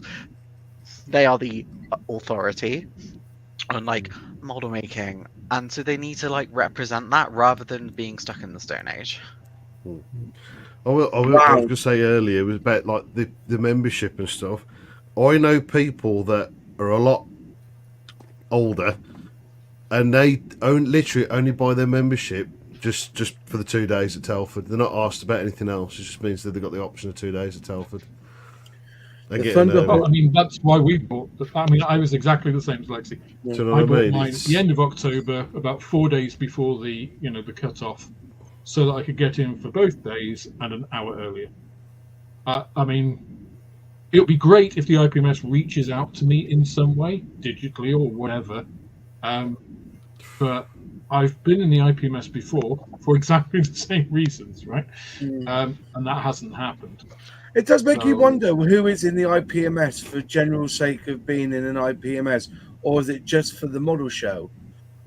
So there's that to consider. But I just want to go on and say that the Thunderhawk was one of our guys, 3D printed, and he won gold. So it was a 3D. It wasn't scratch built. It was 3D printed. So fair play on that one. Absolutely fair play. Just going to have some really good comments here. Flying Dutchman says out of the box should be a category, and there isn't a category for out of the box. There you go. Out of the box is a category in IPMS USA, I think. So that's fair enough. It is a category. It is a category. Yeah. In IPMS. There isn't an out of the box category in the UK IPMS though. Yeah, there is. Is there? I didn't see one. Yeah, there's several actually, depending on scale and subject. Right, okay. Judge according to IPMS rules. Who has the rules? As far as I know, it's technical build quality, not the subject or kit manufacturer that plays a role. I mean, if you want a really fun afternoon, you can read some of their rules. It's really exciting and definitely isn't bad material. They definitely have the rules listed, and they are supposed to take into consideration whether or not the kit manufacturer that is being used is harder to build to higher quality or not. That is supposed to be, on paper, technically one of the judging bases that they use. That is in the rules there. I do want to point out, like, as much as I'm slamming IPMS, it's not because I hate them. Like, I'm a member. I want them to be better is why I'm so passionate about it. Like, obviously, like, I'm one of the non-traditional demographics of model making. I'm like a queer woman. Like, I'm not what like model making was like 50 years ago, and I want model making to become the best it can be and appeal to everyone and like be accessible to everyone, and it's just not at the moment. I really want IPMS to do better. Although one thing I will say is like the cute little badges we got for the 60 years thing for IPMS, they were lovely. Yeah, they were cool. Yeah, I didn't get one of them. You had to go get it. Like when you went in the entrance, there was like a stand at the left. It wasn't really well done. I missed it entirely on the Saturday. I think it might be you, Alex, who said about it. I can't remember. Someone said to me, Didn't fucking tell me. And then I went and got it on the Sunday. Yours isn't special. Preferential treatment. Me and my friend both have one. We're going to wear them and look like the nerds that we are. Lexi looked more fabulous than you, Moss. That's what it was. That's right. Yeah, I need to get one of those low cut tops. I think judging should be done on public vote.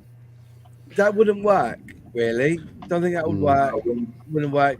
You can, imagine you're in a really big scale model club, and you ask them all to vote for you. The idea of judges is judging. So I mean, debatably, that does happen you're fine. already. There are people who do praise the judges. Yeah, somebody did mention that one of the judges gave go to a member of his own model club. There's a lot of I've heard a lot of it over the weekend. A lot of people saying nepotism in the IPMS. No. The only modeling competition I've ever entered was a local one, and I won gold for sci-fi and with some Gundam diorama I did. And I remember that there was a bunch of people that were pissed off because the guy who was judging was part of IPMS, and other guys that entered were part of IPMS, and he chose me partially because I had never entered anything in the area, kind of new modeler, but I wasn't part of the in crowd, and in my opinion, I was on par, if not better than them.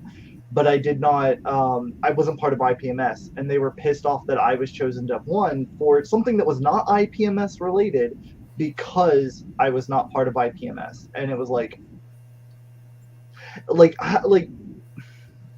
So you're welcome into the community, Fenris. Yeah, I want to join y'all now. What? We'll get down that route I think anyway. it's quite telling that there's a couple of guys from different model clubs who have been into the shop. Really nice guys. Chatted to them. They bought stuff, and I've bumped into them at both Yeovil and the IPMS Nationals. And both of them said, you should come up to the club one night. Bring some of your stuff for the shop. Kind of use it as an advertising thing. But both of them were saying, don't worry, we're not one of those IPMS typical clubs. The IPMS thing is really just an affiliation. For them to have to, without prompting, say that, don't worry, we're not like the IPMS. We're just, it's just an affiliation and we get a free club. We do. It's like, that is telling, right? Yep. That an IPMS club stresses that it's not really IPMS. That shows you that there's a big kind of hang up with the image of the IPMS, and to shake that image, it really needs to radically change, shake up the leadership of it, because the leadership of it is generally the kind of old guard that don't want to see that change, I guess, or at least are resistant to it. Bring AI judges. Terminator models will always win. Celtic West is saying. I would like to know, somebody did put in a block of wood and pretend it was a resin kit and then say, judge me on that. They can't touch the kit. They can't touch the models, can they? Judgment Day. The box entries have to be displayed with the instruction sheets. That would be interesting, wouldn't it? Yeah, no additional parts allowed. That's good. Because I don't, photo etch for me doesn't do it. I'll tell you what I would like. I hate photo etch for the is for resin parts to be included instead of photo etch, but that's a different story. There is an out of the box category. Please. Also, when you submit your entries on any category, you can specify SK, which means standard kit, i.e. out of the box. Fair enough. Oh. TAMS in VA Beach has out of the box award for each category. Occasionally, out of the box entry takes the first, second, or third award as well. They are not IPMS. What do you get for IPMS? Is it also forums, etc., or is it just the mags and the events? Just the magazine and the events? They couldn't even tell me themselves. I asked them you get a badge if you turn up on the day and ask for one. To be fair, you do also get support. So if you want to run your own model show or event as like an IPMS club, you do get a degree of support from IPMS in terms of promotion and also for sort of admin stuff if you don't really know what you're doing. Because I was like deputy chairman of a club for a bit before some drama happened because model making drama. But yeah, I've seen some of the the admin support that they can give you, which is really good, and that stuff needs to happen because it really helps shows thrive and survive. No, sorry, thrive rather than survive. But yeah, there's not a lot elsewise. A lot of SIGs do have their own like forums and stuff, which is awesome. I guess a lot probably have migrated to Discord now. I'm purposely not really part of any because I don't want to go to shows a lot. But yeah, like that there is some support that they do give that is fantastic, and I will like literally sit there and praise IPMS for it. It's just some of the other aspects are not super. And there are individuals within the IPMS. I mean, I joined a couple of SIGs years ago when I first joined the IPMS. There's some really nice people in there. You know, if you're interested in a specific subject, some of the SIGs can get a bit, well, let's call them rivet countery because we know what that means. And it kind of creates this insulated bubble, which is a bit weird. And again, it's that kind of getting into smaller and smaller niches, right? Rather than expanding and like welcoming more change and difference, it's kind of getting into a narrow end of the funnel. So to be there for information, I think is great, but they kind of feel a bit closed off sometimes. I think. Can I get goes into that oh god bit? Can I say one positive thing that happened at the show though? So quickly, I want to just say that Black Rifle Model Works said, I echo Lexi, we all want IPMS to evolve and be better. A lot of it is down to clubs being progressive and evolving their methods. That's what we are trying to do. Yes, that's why I'm pushing outdoor paints. I think, you know, we've been so bereft by crap paint over the years. It's time for us to stand up and, you know, and use other things as well. You know, it's not all about, you know, everything that we see. But yeah, go on. What's your positive thought before I move on? So every year I go to Telford. For the last couple of years, I went a couple of years pre-COVID, but this year it was the first time I went with my partner. He was male, in case anyone doesn't know, because this is important. And I jokingly said on the drive down, I was like, I wonder how many people are going to assume that you're the model maker because you're male, because every single year I've gone, people have gone, oh, is this for your boyfriend? And I'm just like, no, I'm the one camera, I'm taking the pictures and the video, it's for me. And this year I only had one instance of someone going, oh, so what are you into? And he was just like, well, it's not really me, it's her, the one literally like photographing and videoing everything. But I wanted to highlight that as like a positive thing, because actually I had way less of, oh, you're a woman, you don't do it, it's the man who does it. So that was a really positive change, I thought, for this year. I know it's like a minority thing. Women are still like the minority in model making, sadly. But I thought it was really nice that, like, for once, I wasn't questioned about if I actually modelled. Yeah. Just scrolling down. What was it? Someone said, oh yeah, they'll send. You will get a pin badge if you didn't attend. They will send you one. Apparently, I'll have to look into it. Okay, somebody. Hey. Maybe we can get one of the big wigs of IPMS to come on Airfix and chill. I would gladly have anyone on who wants to talk about IPMS. You are welcome on. We're not. Personally, I'm not. I love IPMS. Listen, I got the magazine.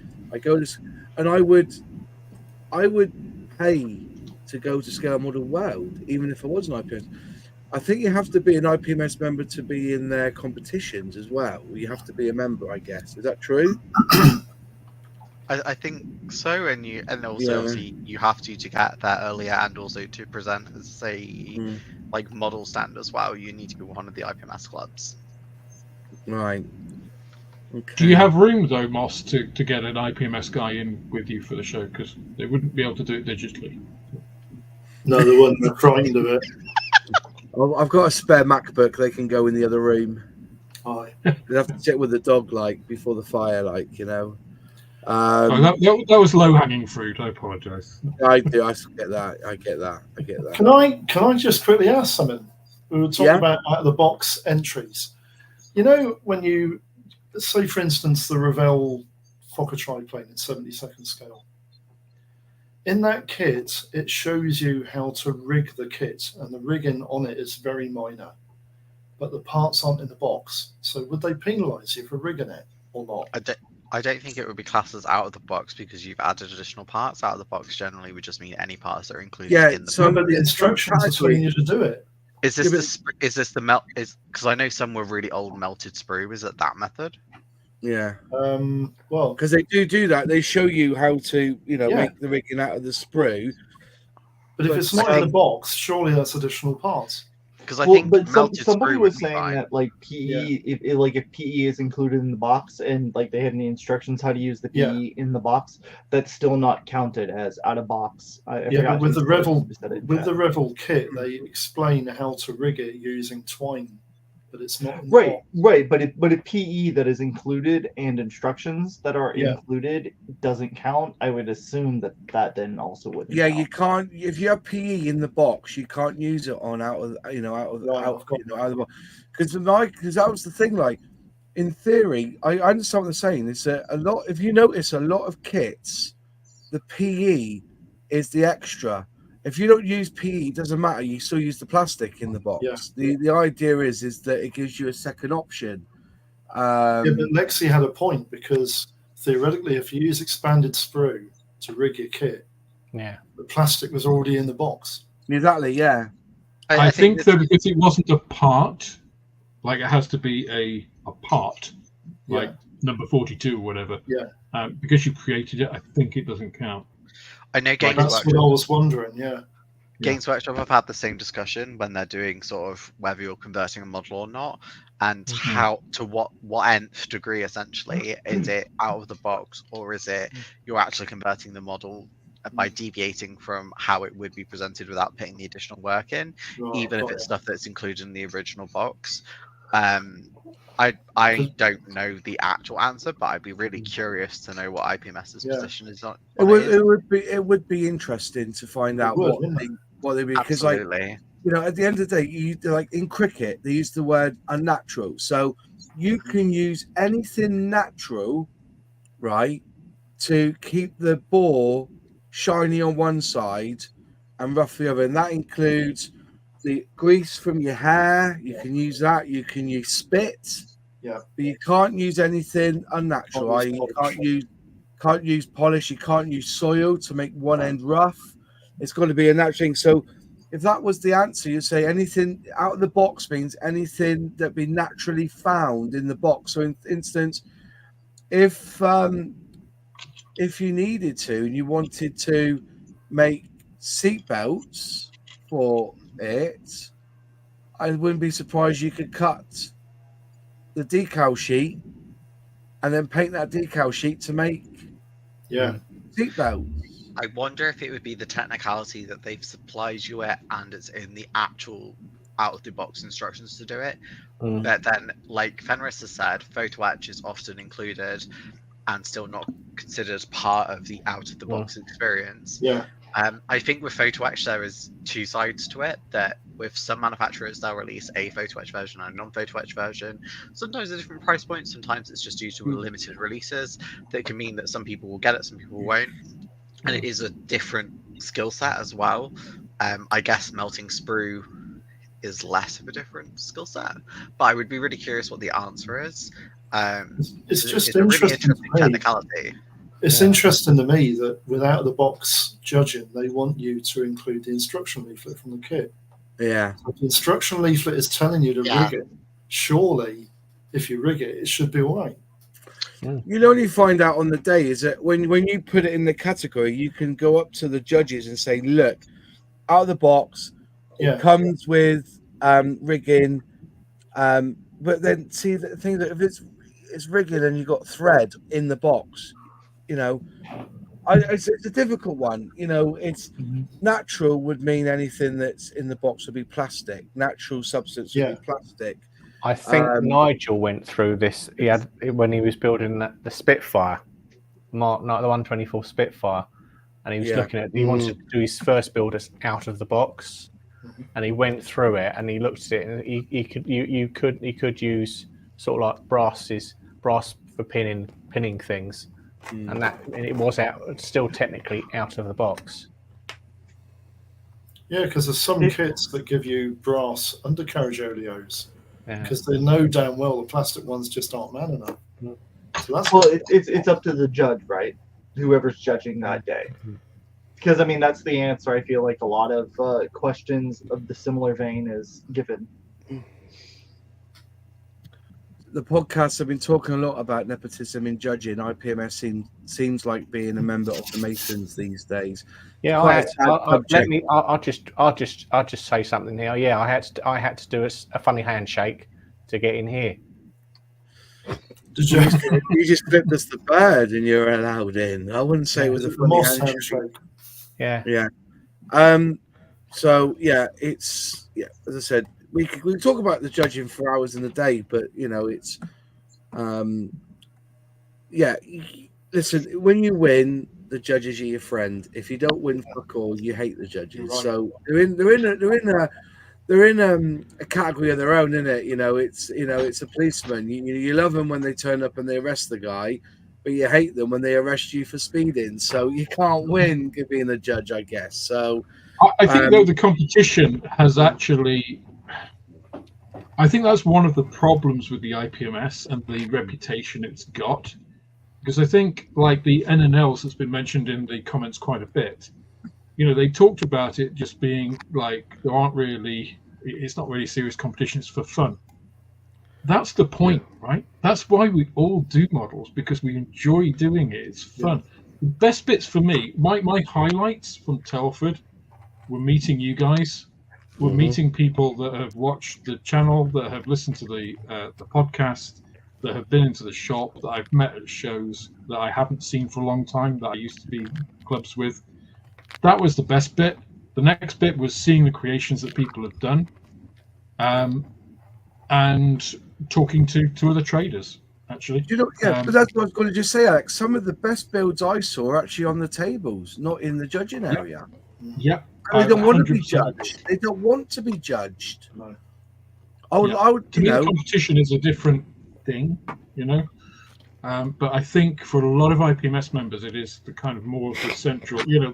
They'll start working on the IPMS 2024 competition entry now, and that is what drives them. I think the competition is quite a separate thing to why most modelers go to the show. So the stuff I put in competition last at the West Mids, they were just models I built, and I thought, yeah, sod it, I'm going to put that in. I just did it. Again, for me, that was just as much fun. I just was interested to see where it plays, if it places at all. And I was the one I was debating because I thought, I've done a right job on, but I thought, no, sorry, I'm going to put it in anyway. Fair enough. I can't. I'm not going to stress myself out about making a model. We've had a lot of I guess constructive chat, but what I'm really curious about is what is everyone's favorite thing they saw at Telford this year. You. What was your most? No reaction to that then. Fine, fucking hell. I know. To be fair, it was exciting seeing everyone. As I said, there was a pair of twins with glasses on. Yeah, they came up, and they come over from Australia. That's right. And they watch Airfix and Chill on my videos week in, week out, and they love it. And they would, just meeting the people. There was one thing that did catch my eye, was the presence of the other retailers and stuff. Got going on there, but other than that, nothing really excited me. So for me, it's to meet up with other modelers and talk, and talk about modelling. So, but yeah, what about you, Lexi? What was the best thing you saw there? I think I echo you a lot. So, I found obviously so Saturday for me was a work day, so to speak, going around filming literally every single club, making sure I got everyone covered. And it was amazing just like how many people just like came and was like, oh hi, and I was just like socially awkward me. I'm like, hi, I don't know how to react to this. And then turning to my partner, I was like, was I rude? Was I okay? I don't know. I don't know how to deal with social interactions. And that was amazing. I think the overall sense of the modelling community was really strong at Telford. I think it's definitely bounced back from COVID, whereas sort of last year was recovering, whereas this year it felt much more like a real sense of community there, particularly going around and speaking to so many of the stands. For me personally, obviously, as you mentioned at the start of the stream, obviously I've been out of modelling for a little bit, and it was amazing how many people were like, oh, I've missed you coming to shows, I miss seeing you, and that was really genuinely heartwarming and has had an effect on me personally, and I think that's really powerful, and one of the most powerful things about model making, as we mentioned with places like Models for Heroes, with a massive focus on mental health. And I think for a lot of model makers, that's a really positive impact as a whole. And I know that had a really powerful impact on me this weekend. Other than that, I have to shout out to SIG144, which are my favourite SIG every time I go. Not that I'm biased at all. But I love their display. It's just an amazing array of different model kits in much smaller scale than my little nails will allow me to do. But yeah, I love that display. It's just so vibrant, and there were a lot more displays now that focused on non-military aspects as well, which I thought was really, really cool. Excellent. I enjoy it to meet people, and that's what it's all about, is meeting people. So I thought I missed you because I was told that you were gone, and I was like, yeah, I thought she'd gone, to be fair. That was my fault. That was. I literally the impression I got, I thought she was going to go, oh, fuck this, I'm going there. Yeah. And then I turn up and you're all together. So. I messaged you on Discord, and we literally, when you like whistled over to us and were like to say you were there, we were literally on our way out. So it was so good that you said hi, because I didn't look at Discord or anything that day. I was being contacted by Jason of Outlaw Paint, so you can have a look at James's store, but I didn't see it because it was on silent. And you know, and I said this to the West Midlands police guys that when I went up there for this, I didn't want to film.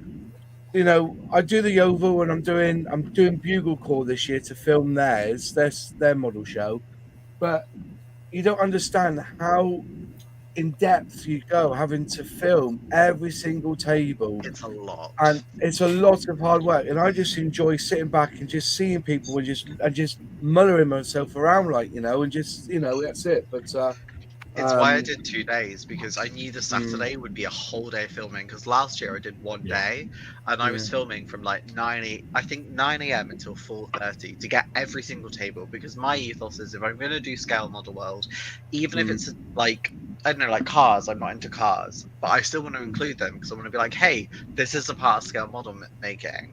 If you like cars, this is for you, even if I know fuck all about it. Yeah. So I wanted to do 2 days. It's just a shame the hotel was so bad that I couldn't do 2 full days, because I would have loved to do so. So I'm just dropping this in quickly. Paul Price has sent me an email. These are all the kits he's built with Outlaw Paint. So there's the Spitfire Mark 9. Oh, yeah. He's the best job on that. That's probably my favorite build of all of them that I've seen. It just looks mint. It like actually looks painted in real life, right? Rather than just like a model kit painted. It looks sick. And this is all Outlaw Paint, apparently. So well done, Paul. Was this on the display at the time? Was it, or? Sorry, I'm sorry. I'm jumping my words here a minute. So I'm looking at the chat. So has he posted this up elsewhere? These pictures. He has, yeah. Where to? On Ice Queen Models Facebook page, I think. Yeah.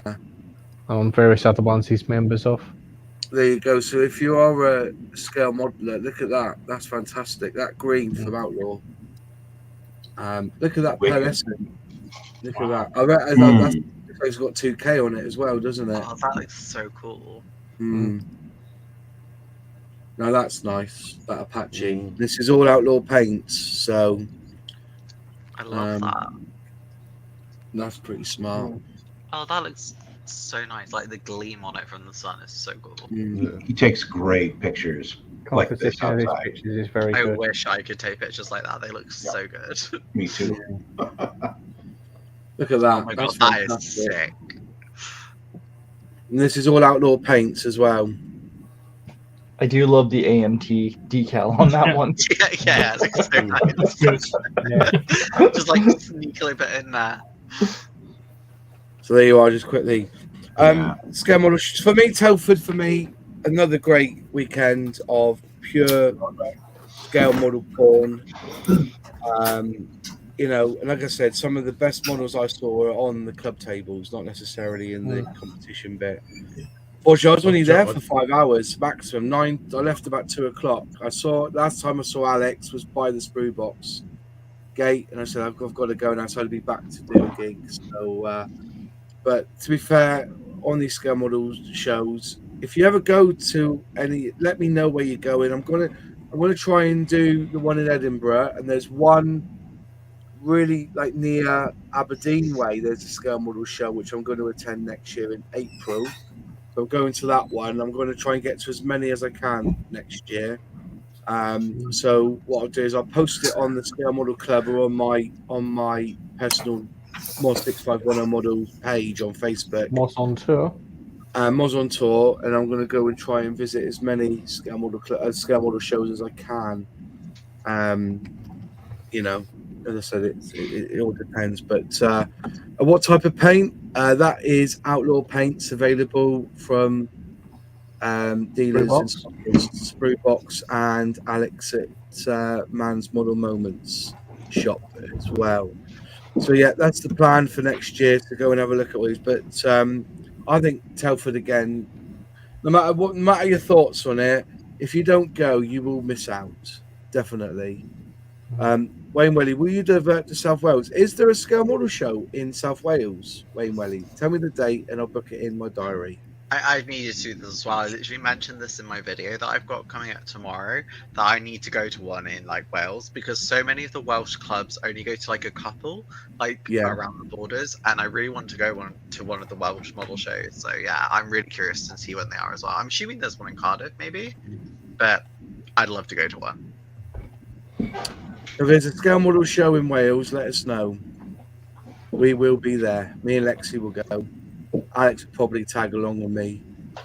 Yeah. John Alec will get a plane across. Fenris will start swimming now. I'm out of Florida. We have to swim half the time just to get to public, so you know. Yeah, I mean, South Wales, that's where the SAS and SBS train. So I don't know if I want a vacation. Wayne, are you going to Bugle? If you're in South Wales then, Wayne, will you be going to Bugle Call in Nailsea? If you want to go to one, Nailsea's not that far from you, was it? Hour and a half drive from Nailsea to... Where's that? I like sunshine. Nailsea's near Bristol. It's the Bugle Call on the 24th of November. It's a Sunday. I'll be going to that event, so if you want to come and visit me and say hi and shake my hand and grab a few stickers, which are bigger than Sully stickers, you're quite welcome to get one off me, but not as big as Alex's. Alex's. I'll tell you what. Alex Do you know is what, like that cracked me up. That cracked me up. That did. I mean, to be fair play, I would have done exactly the same if I was Alex. As me, you know, look, here's one of my piddly little stickers, and then Alex pulls out two different size stickers, a patch and a fucking. When he a bloody plate size, did a plate size bloody window decal. When he gave me one, I put me sandwich on it. Yeah, it's like a roundel. It's I like got a roundel for 1 to 2 scale Spitfire. I got stickers of all of you, and like when I actually get my setup here, I'm totally putting the stickers down there because, yeah, like they look so cool. It makes me envious because I need to get some stickers sorted. Sticker envy. Yeah. Can I just say the company that I use? Alex, do you use the same company I use, or you use a different one? I use one called Imprint. I use Imprint. Do you? I thought they. Yeah. I use a different. I just think the matte finish they do for mine is just incredible. I use them all the time now. So, but none of those stickers just says. None of them are as big as the Airfix badge on the Airfix staff polo tops. Yeah. To be fair, I couldn't help but stare at Dale's chest for the majority of that conversation because they were just so bloody big. They are big, aren't they? Yeah. Is that the only reason, Sully, or have you got something? Well, I mean, to be fair, I mean, Daily's a saucy dish. You know what I mean? It's a bit hard not to. Is that why you were flying low for so much of the? Oh yeah, didn't realise that. Fucking, I've been there all morning. I just bent down to have a look at something. I don't know what I'd done. Then realised, oh shit, I'm flying half mast here. Perhaps it was Dale. Perhaps he did it without me noticing.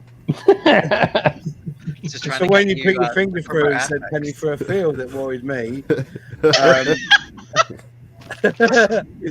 Darth Muzza. Hello from Newcastle, Australia. Welcome to Airfix and Chill.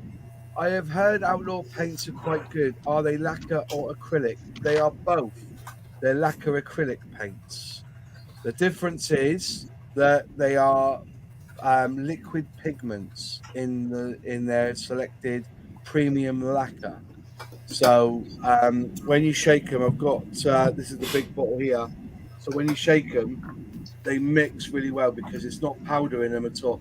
When you see a white dust, I've been told this by an independent paint guy. Okay, if you see white in paint, that's talcum powder that's used to help bind. This is what I was told. So from an independent paint guy who knows about paint, if you see a whiteness in their paint, that's because it's talcum powder that's used to help it bond. But because this is liquid pigment, not powder pigment, in the lacquer, it mixes really, really well. So, there's a show in Barry Island. Barry Island. There's a show in Barry Island. Wow. Is it in January? Is it? What show is in January? I don't know. But the November is Bugle Call, and that's the last of the model shows, I think, for down my area, down in the south and the southwest of God's, King Country, So Barry Badder, Barry Bados. Yeah, but no. So yeah, so if there's a managed to get a model show, just let me know, and I'll try and visit it in the year. Newcastle's a bit out of my range this year. I was going to do that next year, more things next year. So, my boyfriend is model making because I can be like, babe, do you fancy a weekend away? Just to go, yeah, we'll have to go to a model show on the Sunday. Yeah. Well, it looks like Euro scale modeling is in Houghton, NLD. I don't know where that is. Houghton, NLD, Netherlands. Yeah, I was meant to go to it this year. But I actually have the time booked off for it, but finances of moving house. So maybe the Netherlands, November 25th. That's I can't do 25th. That's Bugle Call. Get the Euros. Get the train over through the Eurotunnel. What did Celtic West say?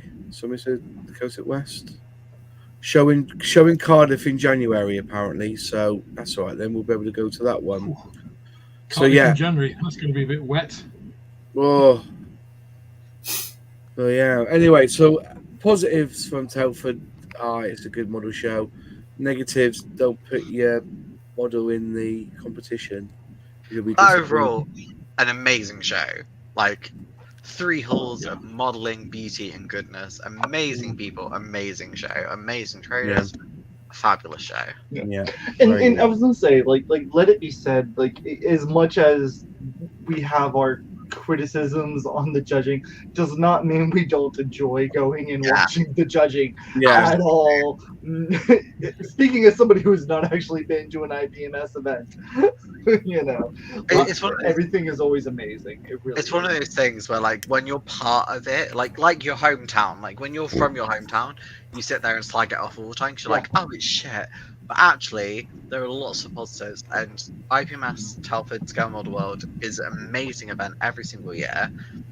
It always goes relatively smoothly, and it's a beautiful collaboration of model makers from across the world. It's so lovely seeing international model makers there as well. That's why in my videos I always do international people first, because I'm like, well, they've traveled the most, they deserve the recognition, and it's just amazing. And I love Scale Model World for all its flaws. I love it. I think the one thing that you have to praise the IPMS for scale model world above all else is it is such a well organized event. I mean, I think it's something like 40,000 people visit the show over the course of the weekend. I've done big shows with work before in Excel, in the NEC in Birmingham and stuff. Going there and having those organizations is an absolute bloody nightmare. And the IPMS actually do it really, really well with the people at the Telford International Centre. So that side of it shouldn't be played down. They're really, really good at that side of things. Yeah, like the entry to it is so smooth. Like, yes, you queue, but like it's so smooth. You get through so quickly. Like the organization of it is fantastic. Everything goes off without a hitch. Like I cannot praise IPMS enough for how well organized the event is. I absolutely love it for that reason as well. I was going to do an auction tonight, but it's gone 10 o'clock. I promise you, I have 6 Spitfires here that I went up into the attic to get down for you guys. I am really, really sorry. What? It's not like we're all going to disappear. I was It's 10 o'clock, lad. We normally have, we normally have a chat, but yeah. Next week, 15 minutes of auction. I'm really sorry. It's my fault. Does that mean there was so much to say about Telford? We overtook it. Telford I'm overtook so the pissed auction. off. I didn't realize tonight's chat has gone so bloody quick. It really has. Because I'm here, let's be honest. Yeah, it's Lexi's fault, definitely. Lexi's fault. I didn't lie about the auction. I've got them here. I really have got them here. I've got. He's just doing it to get people in the show. There'll be an auction. Come and join. We can do it off stream. Then you either fibbed or what do they call that? A bait click? Clickbait. He did promise. He's like that really hot guy at the club. He's just tormenting you with how they By the way, doing. just in case, I finally bought the Rockwell B1B, right? I bought that years ago. If you read my latest Substack, I was bereft at the cost that people wanted £100 for this kit. Dealers, second hand. I got it for 50. The hilarious thing is I saw that on the Saturday and was like, oh, I had that before. Should I buy it again? I was like, nah. And then you bought it. Makes me happy. Oh. I need to order that so badly. Didn't you pick one up from Airfix? No. I'll speak to you afterwards about why I didn't buy one at the show. There's a reason why I haven't. Also, folks, one I did promise. I got in contact. Well, I was at the Dulux Materials booth. I met the owner. He's asked me if I would do reviews on his products on my channel. I'm not going to lie. I've used Dulux Materials for years. You know that I use their Perfect Plastic Putty. I use their glosses. I've got all sorts of them equipment here. Bits and pieces. Trying to find some more of it now. The thing I recommend to anyone is Brush Magic.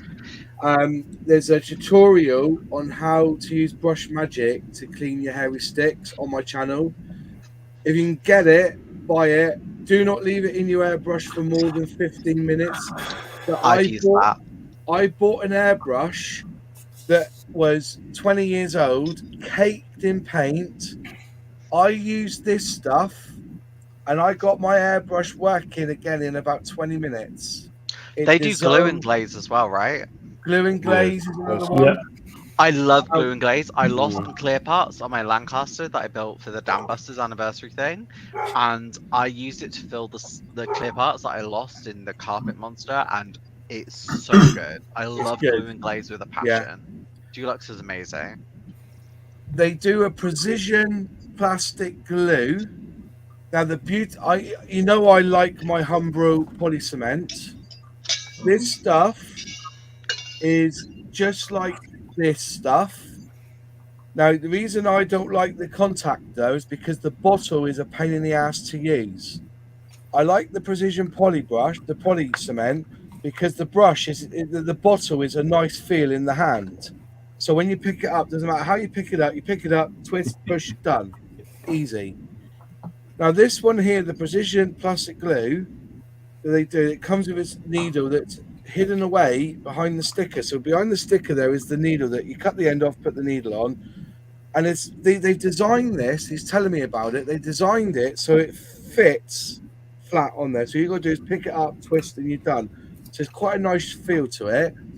But because of the width of it, you can send that Royal Mail large letter for £1.10p or £1.20p. Oh my god, that's so clever. This one, the minimum you can is £2.99 because it won't go through large letter. Oh, right. Does that mean it goes through your letterbox as well? Yeah. Pardon? Does that mean it goes through your letterbox as well? You can send it large letter for £1.20. They designed the bottle for the suppliers, so you don't have to be charged like £3. Well, Royal Mail's cheapest now is £2.99. If you VAT, it's £2.60. So if you do this one, if you're a supplier, but they reckon this one here, their other one, which is the Plastic Magic 10 second. I'm going to do reviews on these anyway. This is the only glue that's allowed in Hong Kong, in China, because it's low odor. Tamiya's banned because of the odor, but this one, they sell tons of it to China now because it's low odor. It's not exactly the same as, and they give you a 10-second cement time. So when you go around your fuselage with your brush, when you go around it, it gives you 10 seconds, and so it won't dry on the fuselage. Then when you put it together, you hold it. You've got 10 seconds of adjustment time before it starts to set. It's like the old contact adhesive then. Yeah. Is it a brush applicator as well then? Yeah, they give you two applications. You got this thin brush, which I just wish this brush was on this actually, because I think I would use a smaller brush and the bigger brush any day of the week. But at least you have the option. You got the option. Yeah, the bigger brush is not very precise. It's not as good as the Tamiya one. Pardon? The big brush is not as good as the Tamiya one. Really good about deluxe materials, Moss? What's that? Shortly stocked at Man's Model Moment. So you finally got it. See again, mate, I should be partner in this shop. I've given you so many contacts. But Give me £5 Moss, you can be. And the other one I'm going to try is this one called Looks Like Glass. I've struggled with that. Yeah, that looks this one here, have you? It's not as good as the Umbro gloss then. I've never tried it, but I've tried it a couple of times, but I haven't. You bought this product, have you? Yeah. Oh, is it a gloss then? Okay, well I'm going to have a little go with it. Somebody put in the chat, Moss, about liquid gravity, which is a product. I absolutely love the idea of liquid gravity. Yeah, there we go. So it's tiny, tiny little heavy metal balls. So it flows like a liquid. So if you've got a tail sitter, if you've got a tail sitter and you've forgotten to put weight in or enough weight in, you can make a little hole in the undercarriage bay and pour this stuff in, and then obviously put some liquid cyanoacrylate in and fix it. It's absolutely amazing stuff. I so need that because the amount I will say this though, with liquid gravity, there's an art to using it. Yeah. If you drill a hole in the top, make sure it's big enough to put glue down first, like some sort of super glue, because there's nothing worse than it rattling when you move it. Because it's got to be right. I know what it is. It's like you see something being sandblasted. They call it a shot blaster, don't they? Yeah. It's shot from a shot blaster, but it's been highly refined, so it doesn't leave a rusty. It's not rusty. It's quite a clean material. It's not powdery. But yeah, it's good stuff.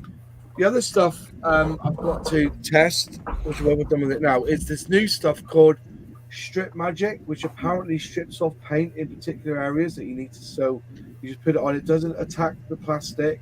You put it my on, God. and within about 15 minutes, you can get the paint will come off, and you can start again. So we don't have to use Dettol anymore. I would still recommend Dettol if you're doing a complete model because this stuff is fucking dear. That's Yeah, but £10.25 a bottle. But if Dettol, it's good for a specific area, yeah, that for a is specific good area. because the amount of times I've like overspilled, particularly when you're new to something or you're new to a new paint or a new medium, that would be so helpful. I would really love to have some of that on my desk. I might need to get some. Well, the airbrush cleaner is called Brush Magic. If you go to my channel, I've used that. It's so good. It's amazing. Yeah. So I've done a little demonstration of how to clean your hairy stick. So if you look out, clean your airbrush, look under my channel and clean your hairy stick. I just said, and this is brilliant because, as I said, I can't show you it because mine's now It's dirty. easier to clean if you shave it, boss. I never said that. I never said that. I'm glad Alex took that farther than where I was going with it because I just said, Oh, hey, I'll always go there. Oh. Don't even you go do, there. you do it, babe. Please do. Yeah. Is there a Basically- manscaping version? I can't find it. The Manscaping Lawnmower 4.0. So Can you basically, put that stuff what on I a do is, lawnmower? basically what I've done is I've got myself. Boss has a lost Tamiya- control now. Shut up. He's trying to regain it, but in vain. Cool. Shut Right, up, glad it's I'm hot. back, right? What I do Say is, it, isn't he? I was showing the owner of this my video, and I get one of these Tamiya pots, so they're the big ones. They're not like the small ones, big ones. And then what I do is I cut a circle of gauze, push my thumb in and make it a dome, fill it up to about halfway with Brush Magic, and all you got to do is dip your paintbrush in, rub it against the gauze 2 or 3 times, pull it out, wipe it on tissue, then add isopropyl alcohol to clean off the Brush Magic, and that brush is as clean as before you first even used it. It's brilliant stuff. And so I've done a video on it. Go and check it out, okay? But yeah, hairy stick if you paintbrush, hairy stick, and a blow dry if you use in your airbrush. But don't leave it in your airbrush overnight because it makes your your O-rings expand like donuts, and they don't go back, and you lose the seal. So use So it. what are we actually talking about now, Moss? Yeah, We're still on about like don't leave it in overnight, or because I'm really worried about my O-ring now. I'm biting my tongue. Okay. I'm concerned about my O-rings O-rings are now. going to expand. I should have done just a fucking auction to be done with this. Yes, you should have done it, Mark. I'll do an auction next week. Right, that's it. I'm done. Right. You've embarrassed me too much. Thank you all for watching Airfix and Chill. Remember to subscribe to each and every one of us if you're not a subscriber. This And isn't. check your O-rings. Yeah, check your O-rings. This isn't, as I said, Airfix and Especially in the Chill. morning. Basically, Airfix and Chill isn't Moss 65. I know I host it, but it's to help other scale modelers engage with the community. Because you're amazing and you support I everyone. feel like we're our own little, and the people in the chat who watch us while they're building on their workbenches. It's like a little model club of our own. It is. No, Mate, I've said it 1,000 times, and I'll say it 1,000 times again. This is our little digital modeling club, and it's Preach. yeah. Perhaps we need to join the IPMS as a group. Yeah. We could have an Airfix and Chill SIG. Yes. Yeah, no, we could. we That's could, really yeah. good. Category. One last thing Yeah. before I go, I've got to mention this. Dave at 3D Gizmo has printed off. I've got original here, so no one else has got these. He's done them for me so I can review them for him. 1/35 storage sets, 1 and 2. Cute. These are absolutely fantastic. I'll just go on big screen because I said I'll mention him as well. I've got to mention, but these are, if you look, you see the detail. Oh my god, that's so cute. Yeah, they're nice, Nice. aren't they? Those are really good. Yeah. So you've got your tarpaulins. You've got he's got 2 different sets. He's asked me to review them and to give him any feedback. You've got one here with like cans in and stuff. It's Oh my brilliant. god, that's cute. And that is a fully 3D printed jerry can. Yeah. With the handles on it as well. Oh wow, like it's fully segregated. Like it's you can literally put your hand for it. Wow. Yeah. So that's 135th, and I'm reviewing them this week. Not to put as a video, but he wants to know my thoughts and reaction to it. But if you see him at Bugle Corps, just mention my name, all right? And just say, Modern sent me. No, because he needs to know who's helping him, if you know what I mean. He needs to do it. Plastic Moz coat. No, I'm not a coat, mate. I'm not a coat. But anyway, right, that's it. It's 20 past. I've got to go. Thank you all for watching. We'll see you next week. Take care, everyone. And everyone. Bye-bye. Bye. Bye.